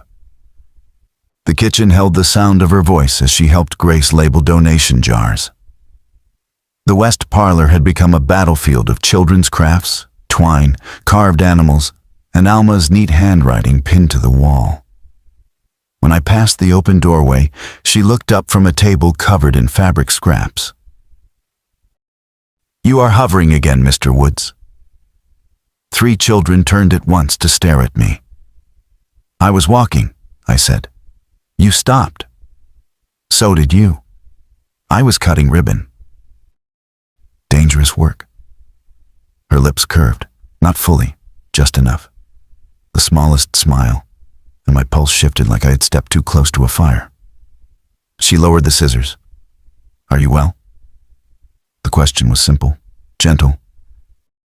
I hated how badly I wanted to answer honestly. "Well enough." That is what people say when they are not well but do not wish to be bothered. I am always bothered. One of the boys, Milo, whispered loudly, "That is true." Alma gave him a look that should have wilted him. He grinned instead. I should have left. Instead, I stood there and watched her smooth a strip of blue ribbon beneath her thumb, the motion careful and patient. Her curls were pinned back loosely, though several had escaped around her temples. Warm brown skin, steady hands, eyes that saw too much and judged less than they should. She looked at me again, quieter this time. "If your wound hurts, you should tell Dr. Brooks." "It doesn't." "Good." It was a dismissal, but a kind one. I obeyed because staying would have been dangerous. By nightfall, my restraint had thinned to wire. Sleep made it worse. The dream began softly, which was the cruelest part. Alma was in the garden in spring, standing between rows of green shoots, sunlight caught in her curls. She turned when I said her name. Not Mr. Woods, not Alpha, Ethan. Then the dream shifted. She was closer, too close. Her hands on my chest, her mouth parted beneath mine, her body warm against me like she had chosen to be there. I woke with a violent breath. The room was dark, cold. My dick was hard beneath the sheet, my skin damp, my hands clenched so tightly the fabric had torn. Shame struck before the last edges of the dream faded. Damn it. I sat up and dragged both hands through my hair. My wolf paced beneath my skin. "Mate. She is not a remedy," I growled. "She is not a reward. Ours. No. Want." I shoved out of bed. The floor was cold beneath my feet. I pulled on loose black trousers and left my room before I could think better of it. The halls were silent, but silence no longer softened the world. Every scent, every pulse, every distant breath found me. I needed the woods. Cold air hit my bare chest when I stepped outside, hard enough to make my lungs ache. I welcomed it. Pain had always been useful. Pain had edges. Desire did not. I ran, past the rear courtyard, past the sleeping garden, into the trees where frost cracked beneath my feet and branches clawed lightly at my shoulders. I ran until the estate vanished behind me and the forest rose around me, deep and dark and familiar. For a while, the wolf ran with me instead of against me. My muscles burned, my breathing steadied. The old strength returned in pieces, legs driving harder, lungs filling deeper, senses spreading through the woods like roots. Rabbit under bramble, fox trail near the creek, iron from stone, smoke from the chimneys behind me. Then the wind changed. Lavender, chalk dust, warm skin. Alma. I stopped so abruptly my heels tore through the frozen ground. "No," I breathed. The scent was faint, carried through the trees from the estate. Ordinary, perhaps. Innocent. She was awake somewhere in the house, that was all. My wolf surged so hard, my vision flashed gold. Mate. Alone. I turned away from the scent. Took one step, then another. My body did not follow. I stood there trembling like a man at the edge of a cliff, knowing exactly how far the fall would be and still leaning toward it. Go deeper, I told myself. Run. Instead, I turned back toward the house. Each step made the wrong thing easier. By the time I reached the rear courtyard, my control was no longer a wall. It was a locked door, splintering from the inside. The kitchen window had been cracked open. Alma's scent spilled through it, threaded with clean water and sleep-warm skin. I gripped the doorframe. The old wood groaned beneath my hand. Leave. Then I heard the glass. A small sound. Water pouring. A sigh, soft and tired. I opened the door. Alma stood near the sink in a pale blue robe, one hand around a glass of water. Moonlight touched the edge of her cheek and softened the dark curls falling around her shoulders. She turned toward me, blinking away sleep. Mr. Woods? My name in her voice stripped the last steady thing from me. You should go upstairs, I said. It came out rough, wrong. Her brow furrowed. Are you hurt? No. You're shaking. Alma.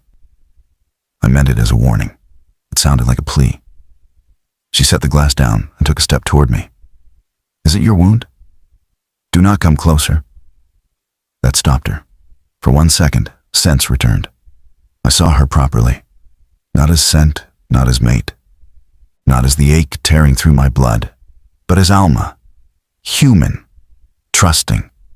Barefoot on cold tile because she'd come down for water and found a half-mad alpha in the doorway. I should have left then. She reached toward me anyway, worry stronger than caution. I caught her wrist. The moment my skin touched hers, my wolf broke the leash. I pulled her against me. Her breath hitched. The glass slipped, struck the floor and shattered, water spreading across the tile. Ethan. I kissed her. It was not the kiss she deserved.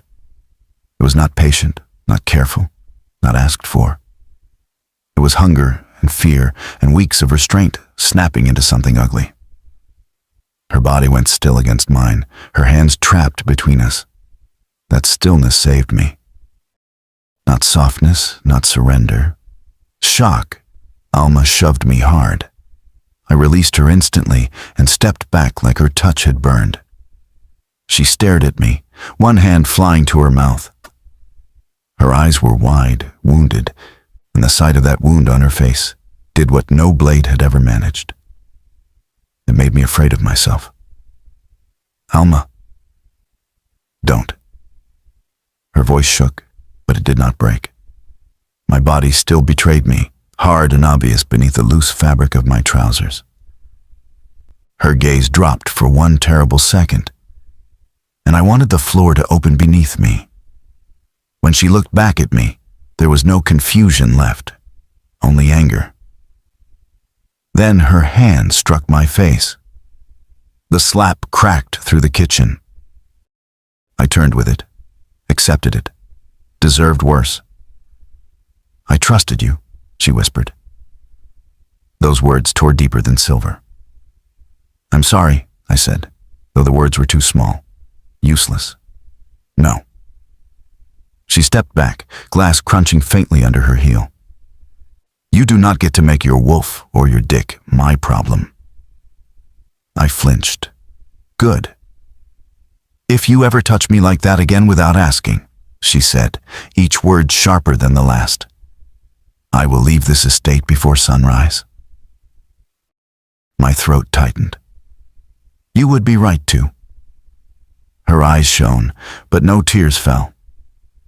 That hurt more. She gathered the edges of her robe around herself and walked out of the kitchen without looking back.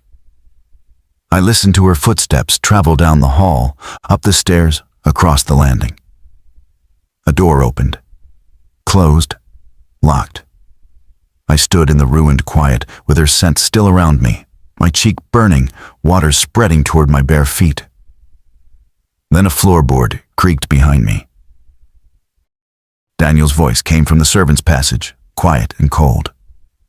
"Ethan." I closed my eyes.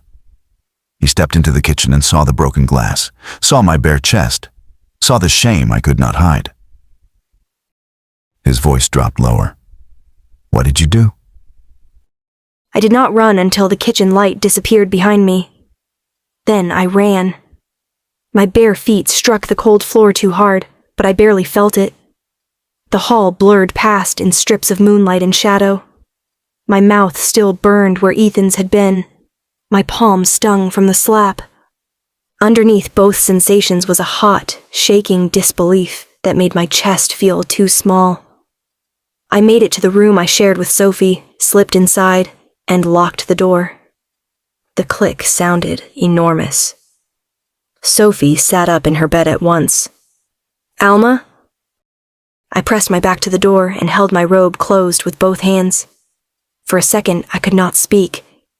Sophie threw the blankets aside. "What happened?" I swallowed. My throat hurt. "Ethan kissed me." She went still. The room was dim, lit only by the banked fire and the gray wash of moonlight through the curtains. Sophie's face lost every trace of sleep. "Did you want him to?" "No." The word came out small, but clear.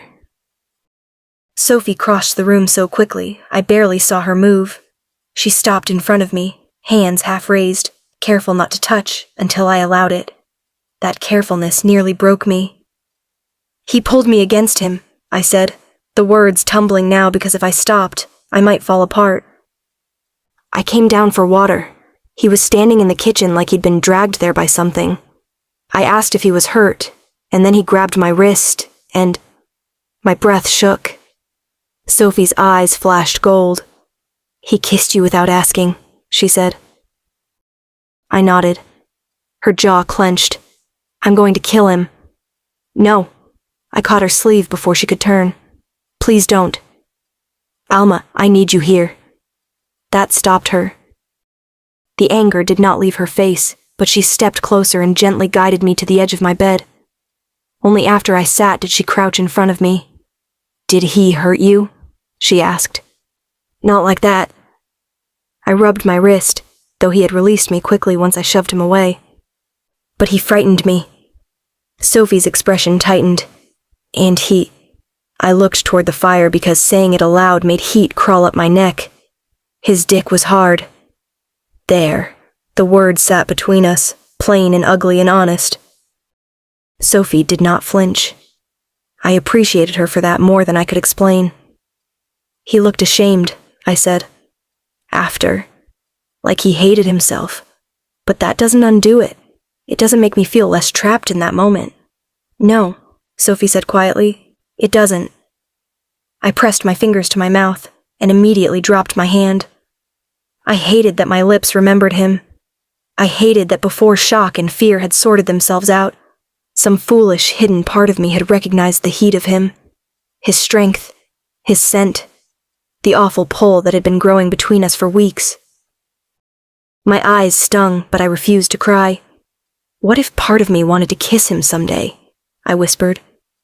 "Does that make this more confusing, or am I being ridiculous?" Sophie's face softened with fierce gentleness. Wanting something someday is not the same as agreeing to it tonight. I looked at her. She took my hands, slow enough that I could pull away if I wished. I did not. "A body can notice fire," she said, "and still not consent to being burned." The first tear slipped before I could stop it. Sophie climbed onto the bed beside me and wrapped an arm around my shoulders. I leaned into her, not sobbing, not yet, only trying to breathe through the strange ache of anger and disappointment tangled together. "I trusted him," I said. "I know." Downstairs, something heavy moved. A door, then muffled voices. Daniel's low and sharp, and Ethan's answering too quietly for me to hear. Sophie's arm tightened. "Good," she muttered. "Daniel found him." I stared at the locked door until my eyes burned. Sleep did not come properly. I drifted in and out, waking at every groan of the old house, every footstep in the hall, every memory of Ethan's hand around my wrist. By morning, the world looked almost offensively normal. Children laughed somewhere below. A cart rattled near the courtyard. Grace's kitchen sent up the smell of bread and coffee as if nothing terrible had happened beneath its roof. Sophie was tying her boots when a knock sounded at our door. Not loud, not demanding. 3 quiet taps. Sophie's head snapped up. Her eyes sharpened again. "Alma," Ethan said from the hall, "I know you may not wish to see me. I will not come in. I only want to apologize." My stomach tightened. Sophie stood. "You don't have to." "I know, but if I hid, the thing would grow teeth in the dark." I pulled my wrapper tighter and nodded. Sophie opened the door only halfway. Ethan stood several steps back from the threshold, hands at his sides, as if he had measured the distance and chosen the farthest point that still allowed conversation. He looked like he had not slept. His hair was damp from an early wash, his shirt buttoned wrong at the collar. One side of his face held the faint mark of my hand. He did not try to soften it. He did not look angry. He looked wrecked. His gaze came to me and stopped. "I touched you without permission," he said. "I kissed you without asking. I frightened you. There is no excuse for that." My fingers tightened around my sleeve. He drew a slow breath. "Not the mate bond. Not my wolf, not desire, not my dick. All of it is mine to control, and last night I failed." Sophie folded her arms. Ethan did not look away from me. "I am sorry, Alma."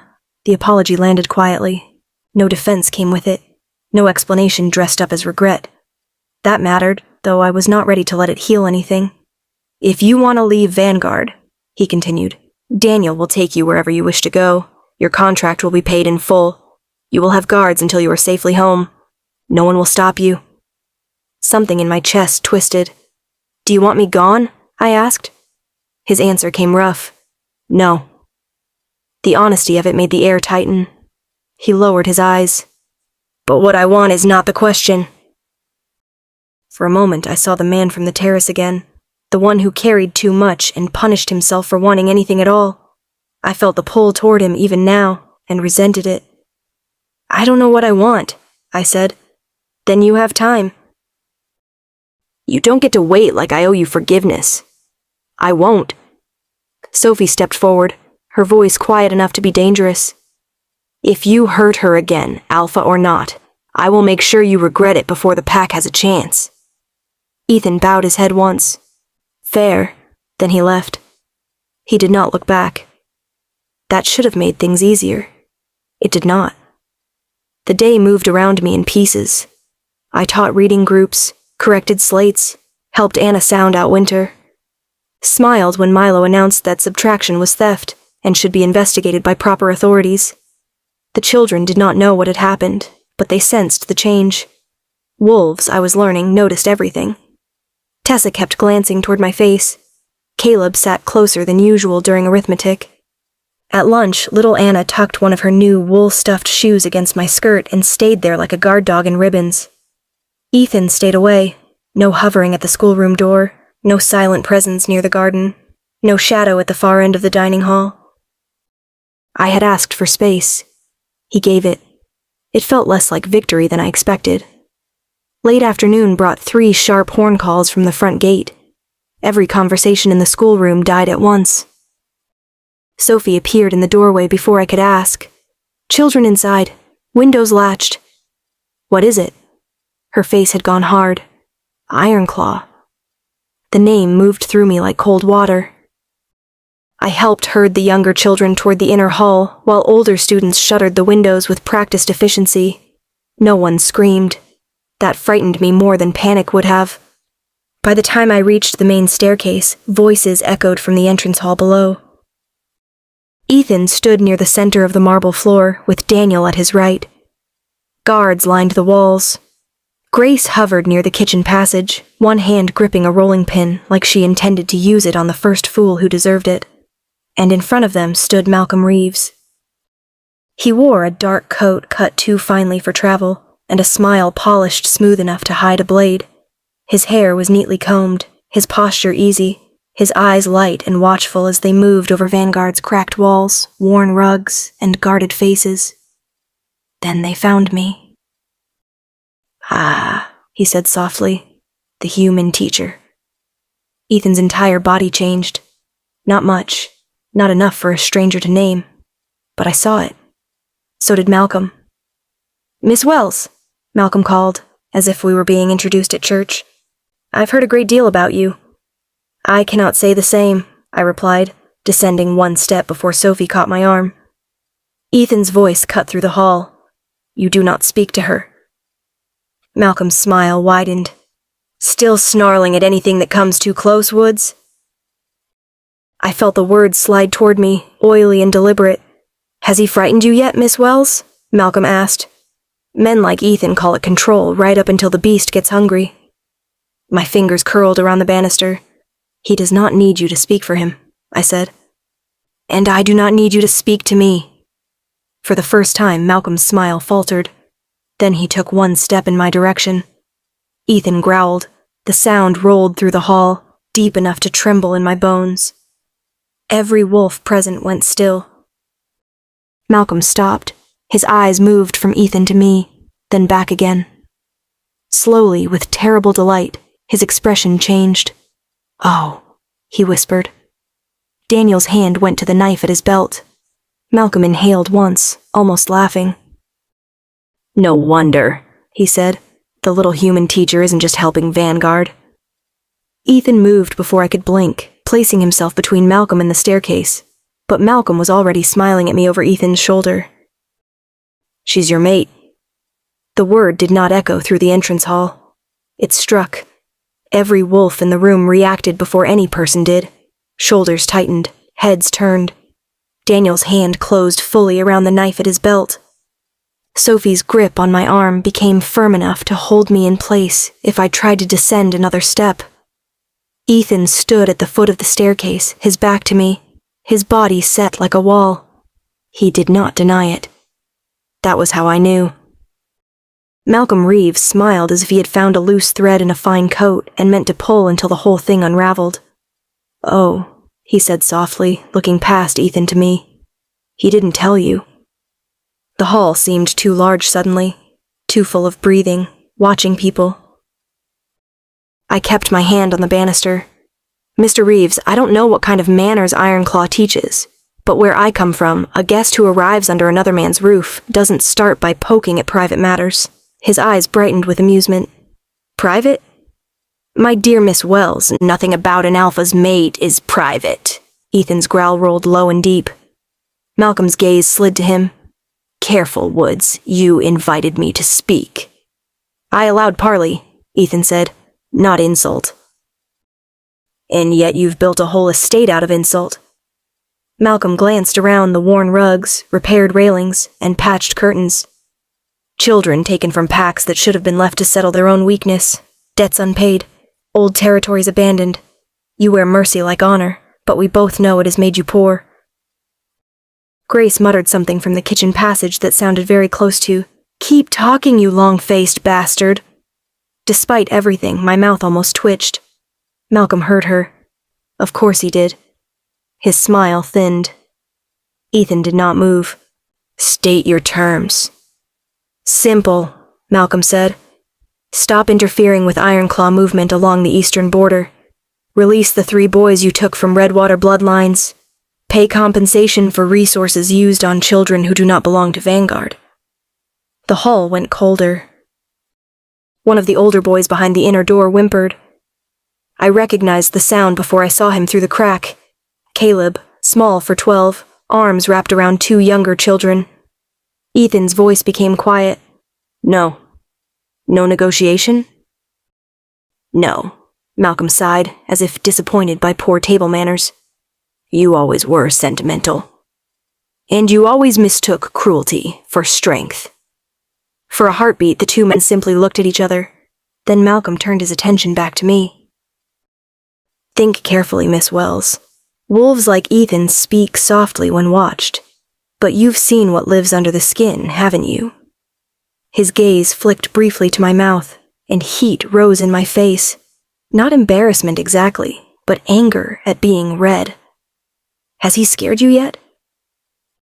Sophie made a sound low in her throat. I lifted my chin. You are not concerned for me.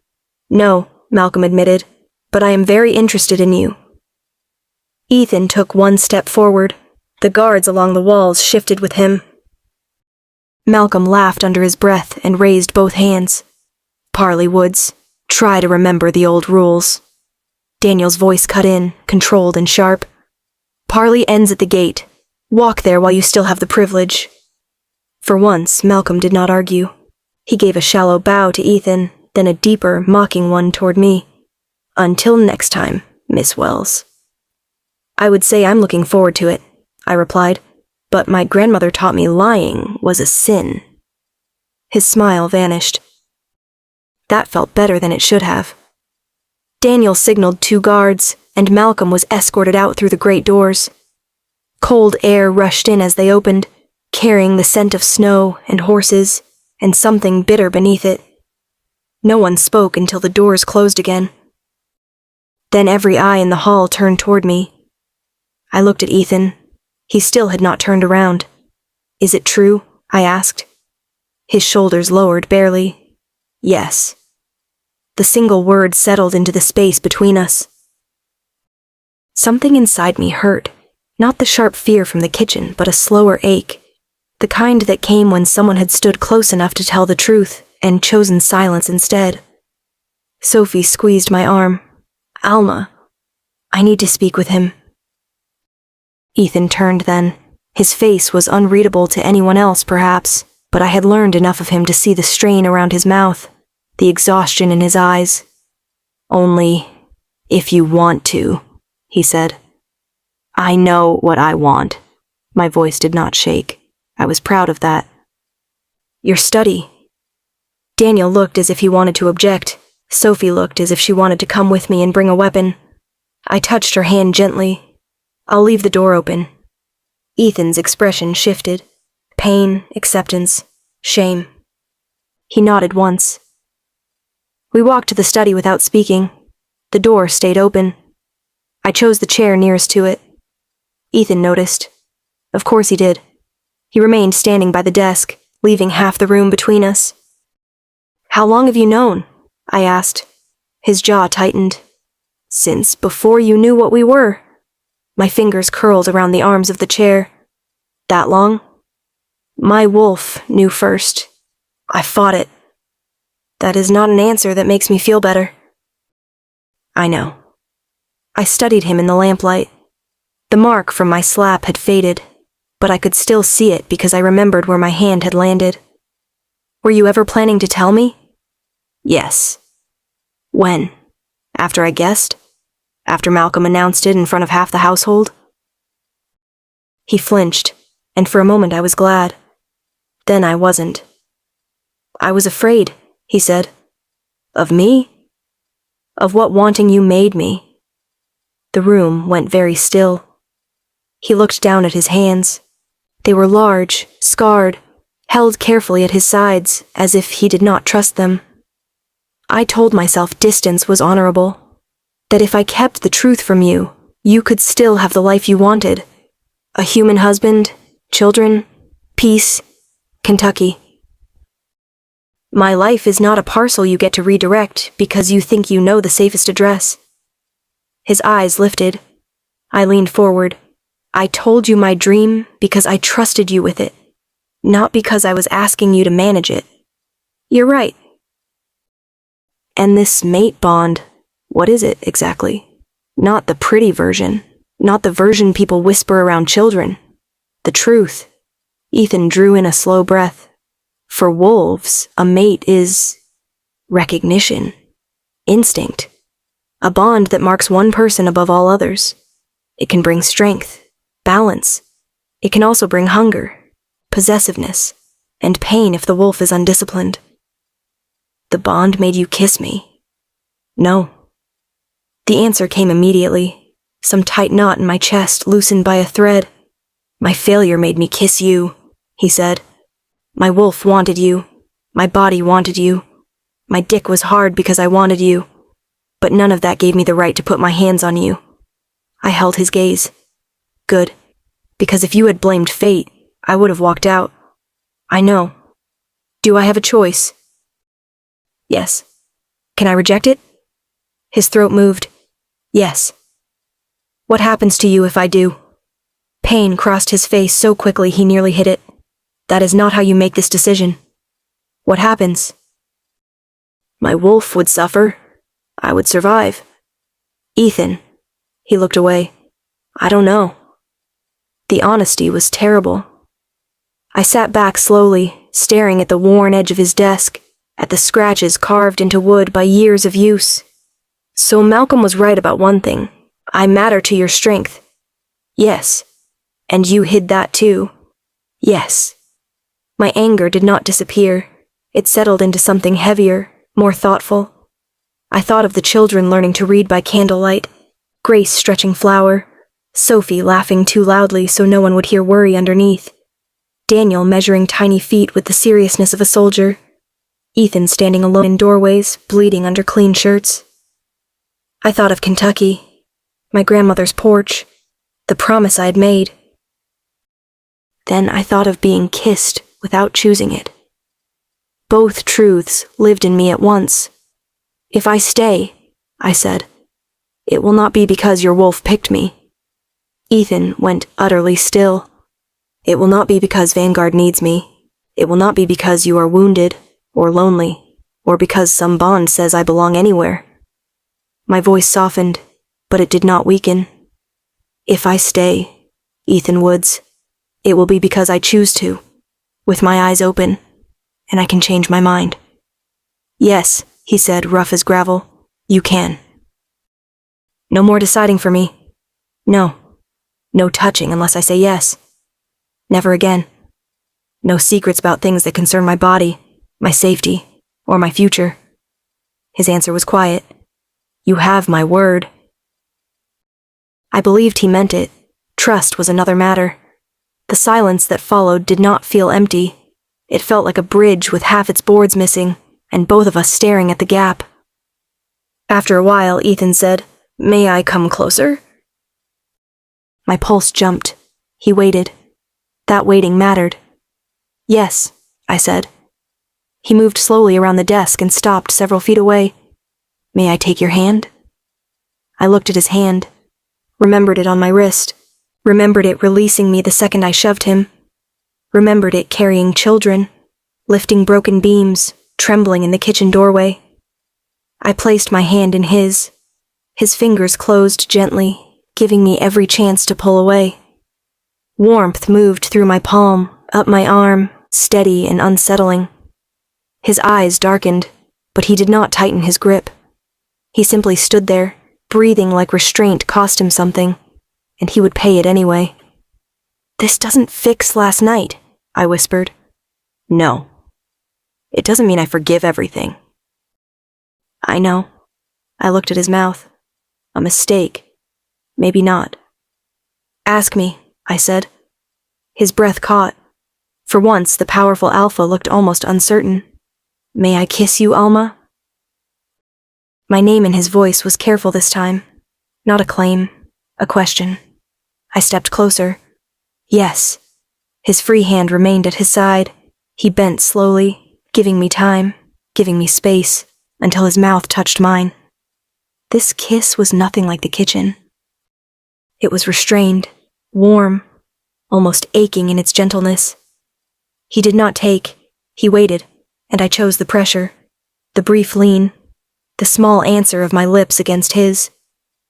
When I stepped back, he let me. His eyes opened slowly. Something fragile passed between us. Not forgiveness, not surrender. A beginning.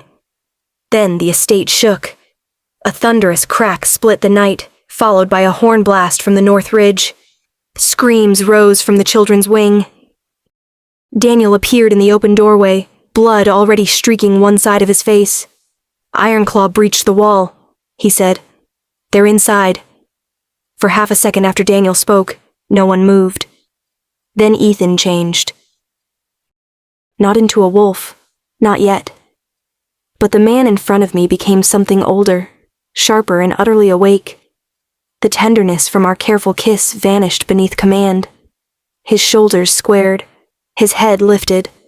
The air in the study tightened until every breath felt deliberate. "How many?" Ethan asked. Daniel wiped blood from his brow with the back of his hand. "At least 12 through the north wall. More in the trees. They used silver hooks on the stone. Children? Inner corridors are holding. For now." For now. The words went through me like cold rain. Ethan turned to me. His eyes were dark, but not wild. That mattered more than I could say. "Sophie will take you to the lower cellar," he said. "Grace knows the second door. Stay with the children." I was already going to. Something flickered across his face. Pride, perhaps. Fear, too. He took one step toward me, then stopped himself. "May I?" he asked, his hand lifting only slightly. "Even with the estate shaking around us?" he asked. My throat tightened. "Yes." His palm touched my shoulder, warm and steady, there for only a heartbeat. "Stay alive," he said. "You first." The corner of his mouth moved, almost a smile, but another crash shook dust from the ceiling before it could become one. Daniel looked between us. "We need to move." We did. The hallway outside the study had become a storm of feet and voices. Guards ran toward the northern wing with blades drawn. Somewhere below, a wolf snarled, the sound answered by another from beyond the shattered wall. Smoke drifted through the corridor, bitter and thin. Sophie appeared at the top of the stairs with her hair half fallen from its braid and a knife in each hand. "Finally," she snapped. "I was about to come drag you both out." "Children," I said. Her expression changed at once. "Schoolroom first." We ran. I had never heard Vanguard like that. The old estate groaned under the weight of panic and battle. Horns sounded from different corners of the grounds. Glass broke somewhere far to our left. A child cried out, then another voice hushed them quickly. When we reached the schoolroom, nearly 40 children were crowded inside in nightclothes and mismatched sweaters, older ones shielding the younger without being told. Little Anna clutched her stuffed rabbit so tightly one ear had come loose. Milo stood on a chair with a ruler in his hand, as if he meant to duel the entire Ironclaw pack himself. "Miss Wells," Caleb called. "Everyone listen to me." My voice came out clearer than I felt. Teacher voice, Grandma would have called it. The tone that said tears could wait, and shoes went on now. Small children in the middle. Older children outside. Hands on shoulders. No running. No screaming unless you are on fire. Several frightened faces blinked at me. Milo lowered the ruler. "What if someone else is on fire? Then you may tell me in a reasonable tone." A nervous laugh moved through the room, fragile as paper but real. Grace burst in behind us carrying a lantern in one hand and a fireplace poker in the other. Her cheeks were flushed, her eyes bright with fury. "God help the first Ironclaw fool who comes near my babies," she said. Sophie pointed toward the rear passage. "Lower cellar. Now." We moved in a tight line. I counted under my breath as they passed me. 1, 2, 3. Soft curls, bare feet. Trembling hands. A boy carrying his little sister on his back. A girl with a bandage around one wrist from yesterday's kitchen accident. Children who had already lost too much, walking silently because terror had taught them discipline. That nearly broke me. A crash exploded from the cross corridor. An Ironclaw wolf burst through the smoke, gray fur bristling, yellow teeth bared. The children froze. Sophie shoved me behind her. "Go!" Sophie. "Go, Alma." Then she shifted. Bones snapped, fabric tore. One moment my friend stood before me with knives in hand, and the next a lean brown wolf hit the floor, lips peeled back from sharp white teeth. She launched herself at the Ironclaw wolf with a snarl that shook the windows. Grace grabbed my sleeve. "No gawking at the miracle, honey. Move your feet." I moved. We reached the lower cellar through the old laundry passage. The door was thick oak banded with iron, tucked behind shelves of folded linens and cracked wash basins. Grace hauled it open, and I ushered the children down the narrow steps. The cellar smelled of apples, dust, and damp stone. Lanterns had already been lit along the walls. Blankets lay stacked in one corner. Someone had prepared this room long before tonight, and the thought made my stomach ache. "Sit along the wall," I told them. "Backs to stone. Little ones between older ones." Grace barred the door once the last child passed through. I counted again, and stopped. 38. My heart kicked hard. I counted a third time. Slower. 38. "Where is Anna?" Caleb's face crumpled. She dropped Bunny. She went back. I tried to stop her. For a moment, the cellar tilted beneath me.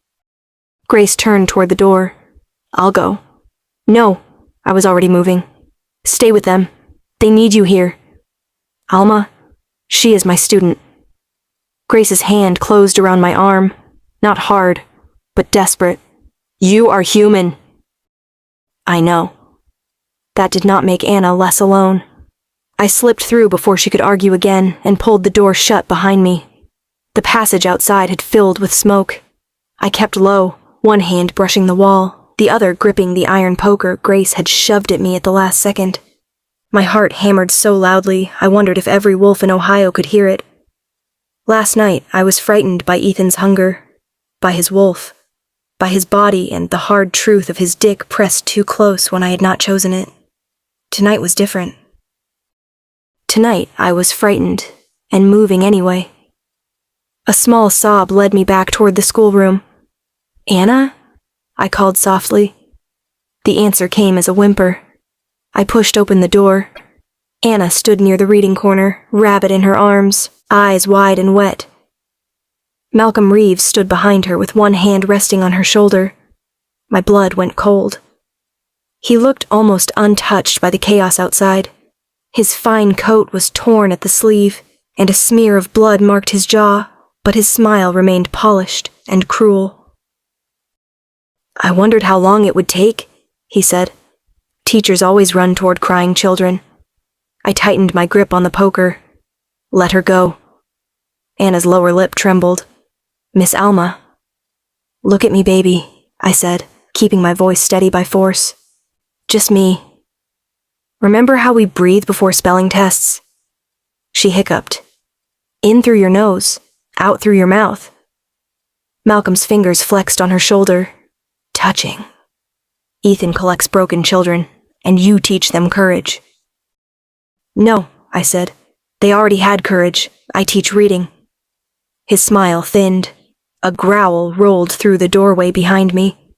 Ethan stood there. No, his wolf stood there. He was enormous, black as the spaces between trees, shoulders nearly filling the doorway. His eyes burned gold, but they were not empty with rage. They found me first, then Anna, then Malcolm. He did not rush. He waited. Malcolm noticed too. "There he is," Malcolm murmured. "The great alpha, finally awake."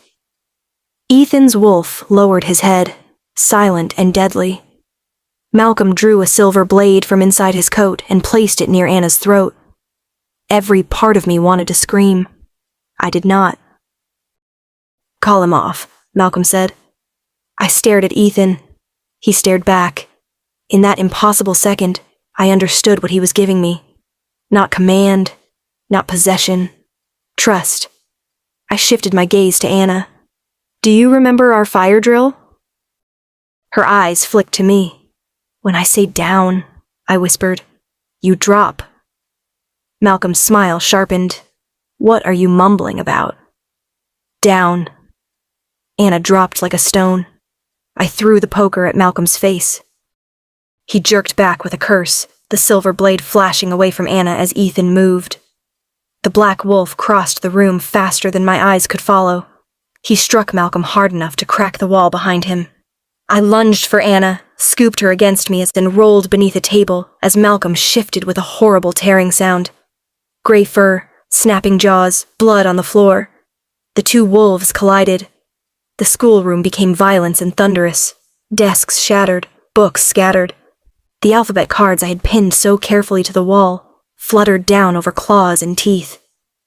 Ethan fought like no creature I had ever seen. Not wild, not lost, but controlled.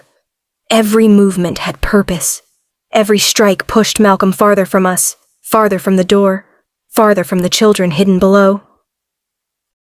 Anna sobbed into my shoulder. "I've got you," I whispered, holding her tight. "I've got you." Daniel appeared in the doorway with 3 Vanguard fighters behind him, all bloodied, all armed. No one stepped in. They did not need to. Ethan drove Malcolm to the floor. The gray wolf struggled once, twice, then Ethan's jaws closed at his throat. Not biting down. Not yet. The room went still except for Malcolm's ragged breathing. Daniel's voice was low. "Yield." Malcolm shifted back slowly beneath Ethan's weight, blood at the corner of his mouth, one cheek pressed to broken chalk and splintered wood. For the first time since I'd met him, he looked afraid. Then he smiled. "Too late," Malcolm rasped. Ethan's growl deepened. Malcolm's eyes slid past him and found me. "You thought I came for the Alpha?" he whispered. "No, Miss Wells. I came to see where Vanguard hides its heart." A horn sounded beneath the floor. Not outside, below us, from the cellar. Then Grace screamed my name.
In the silence, we'll defy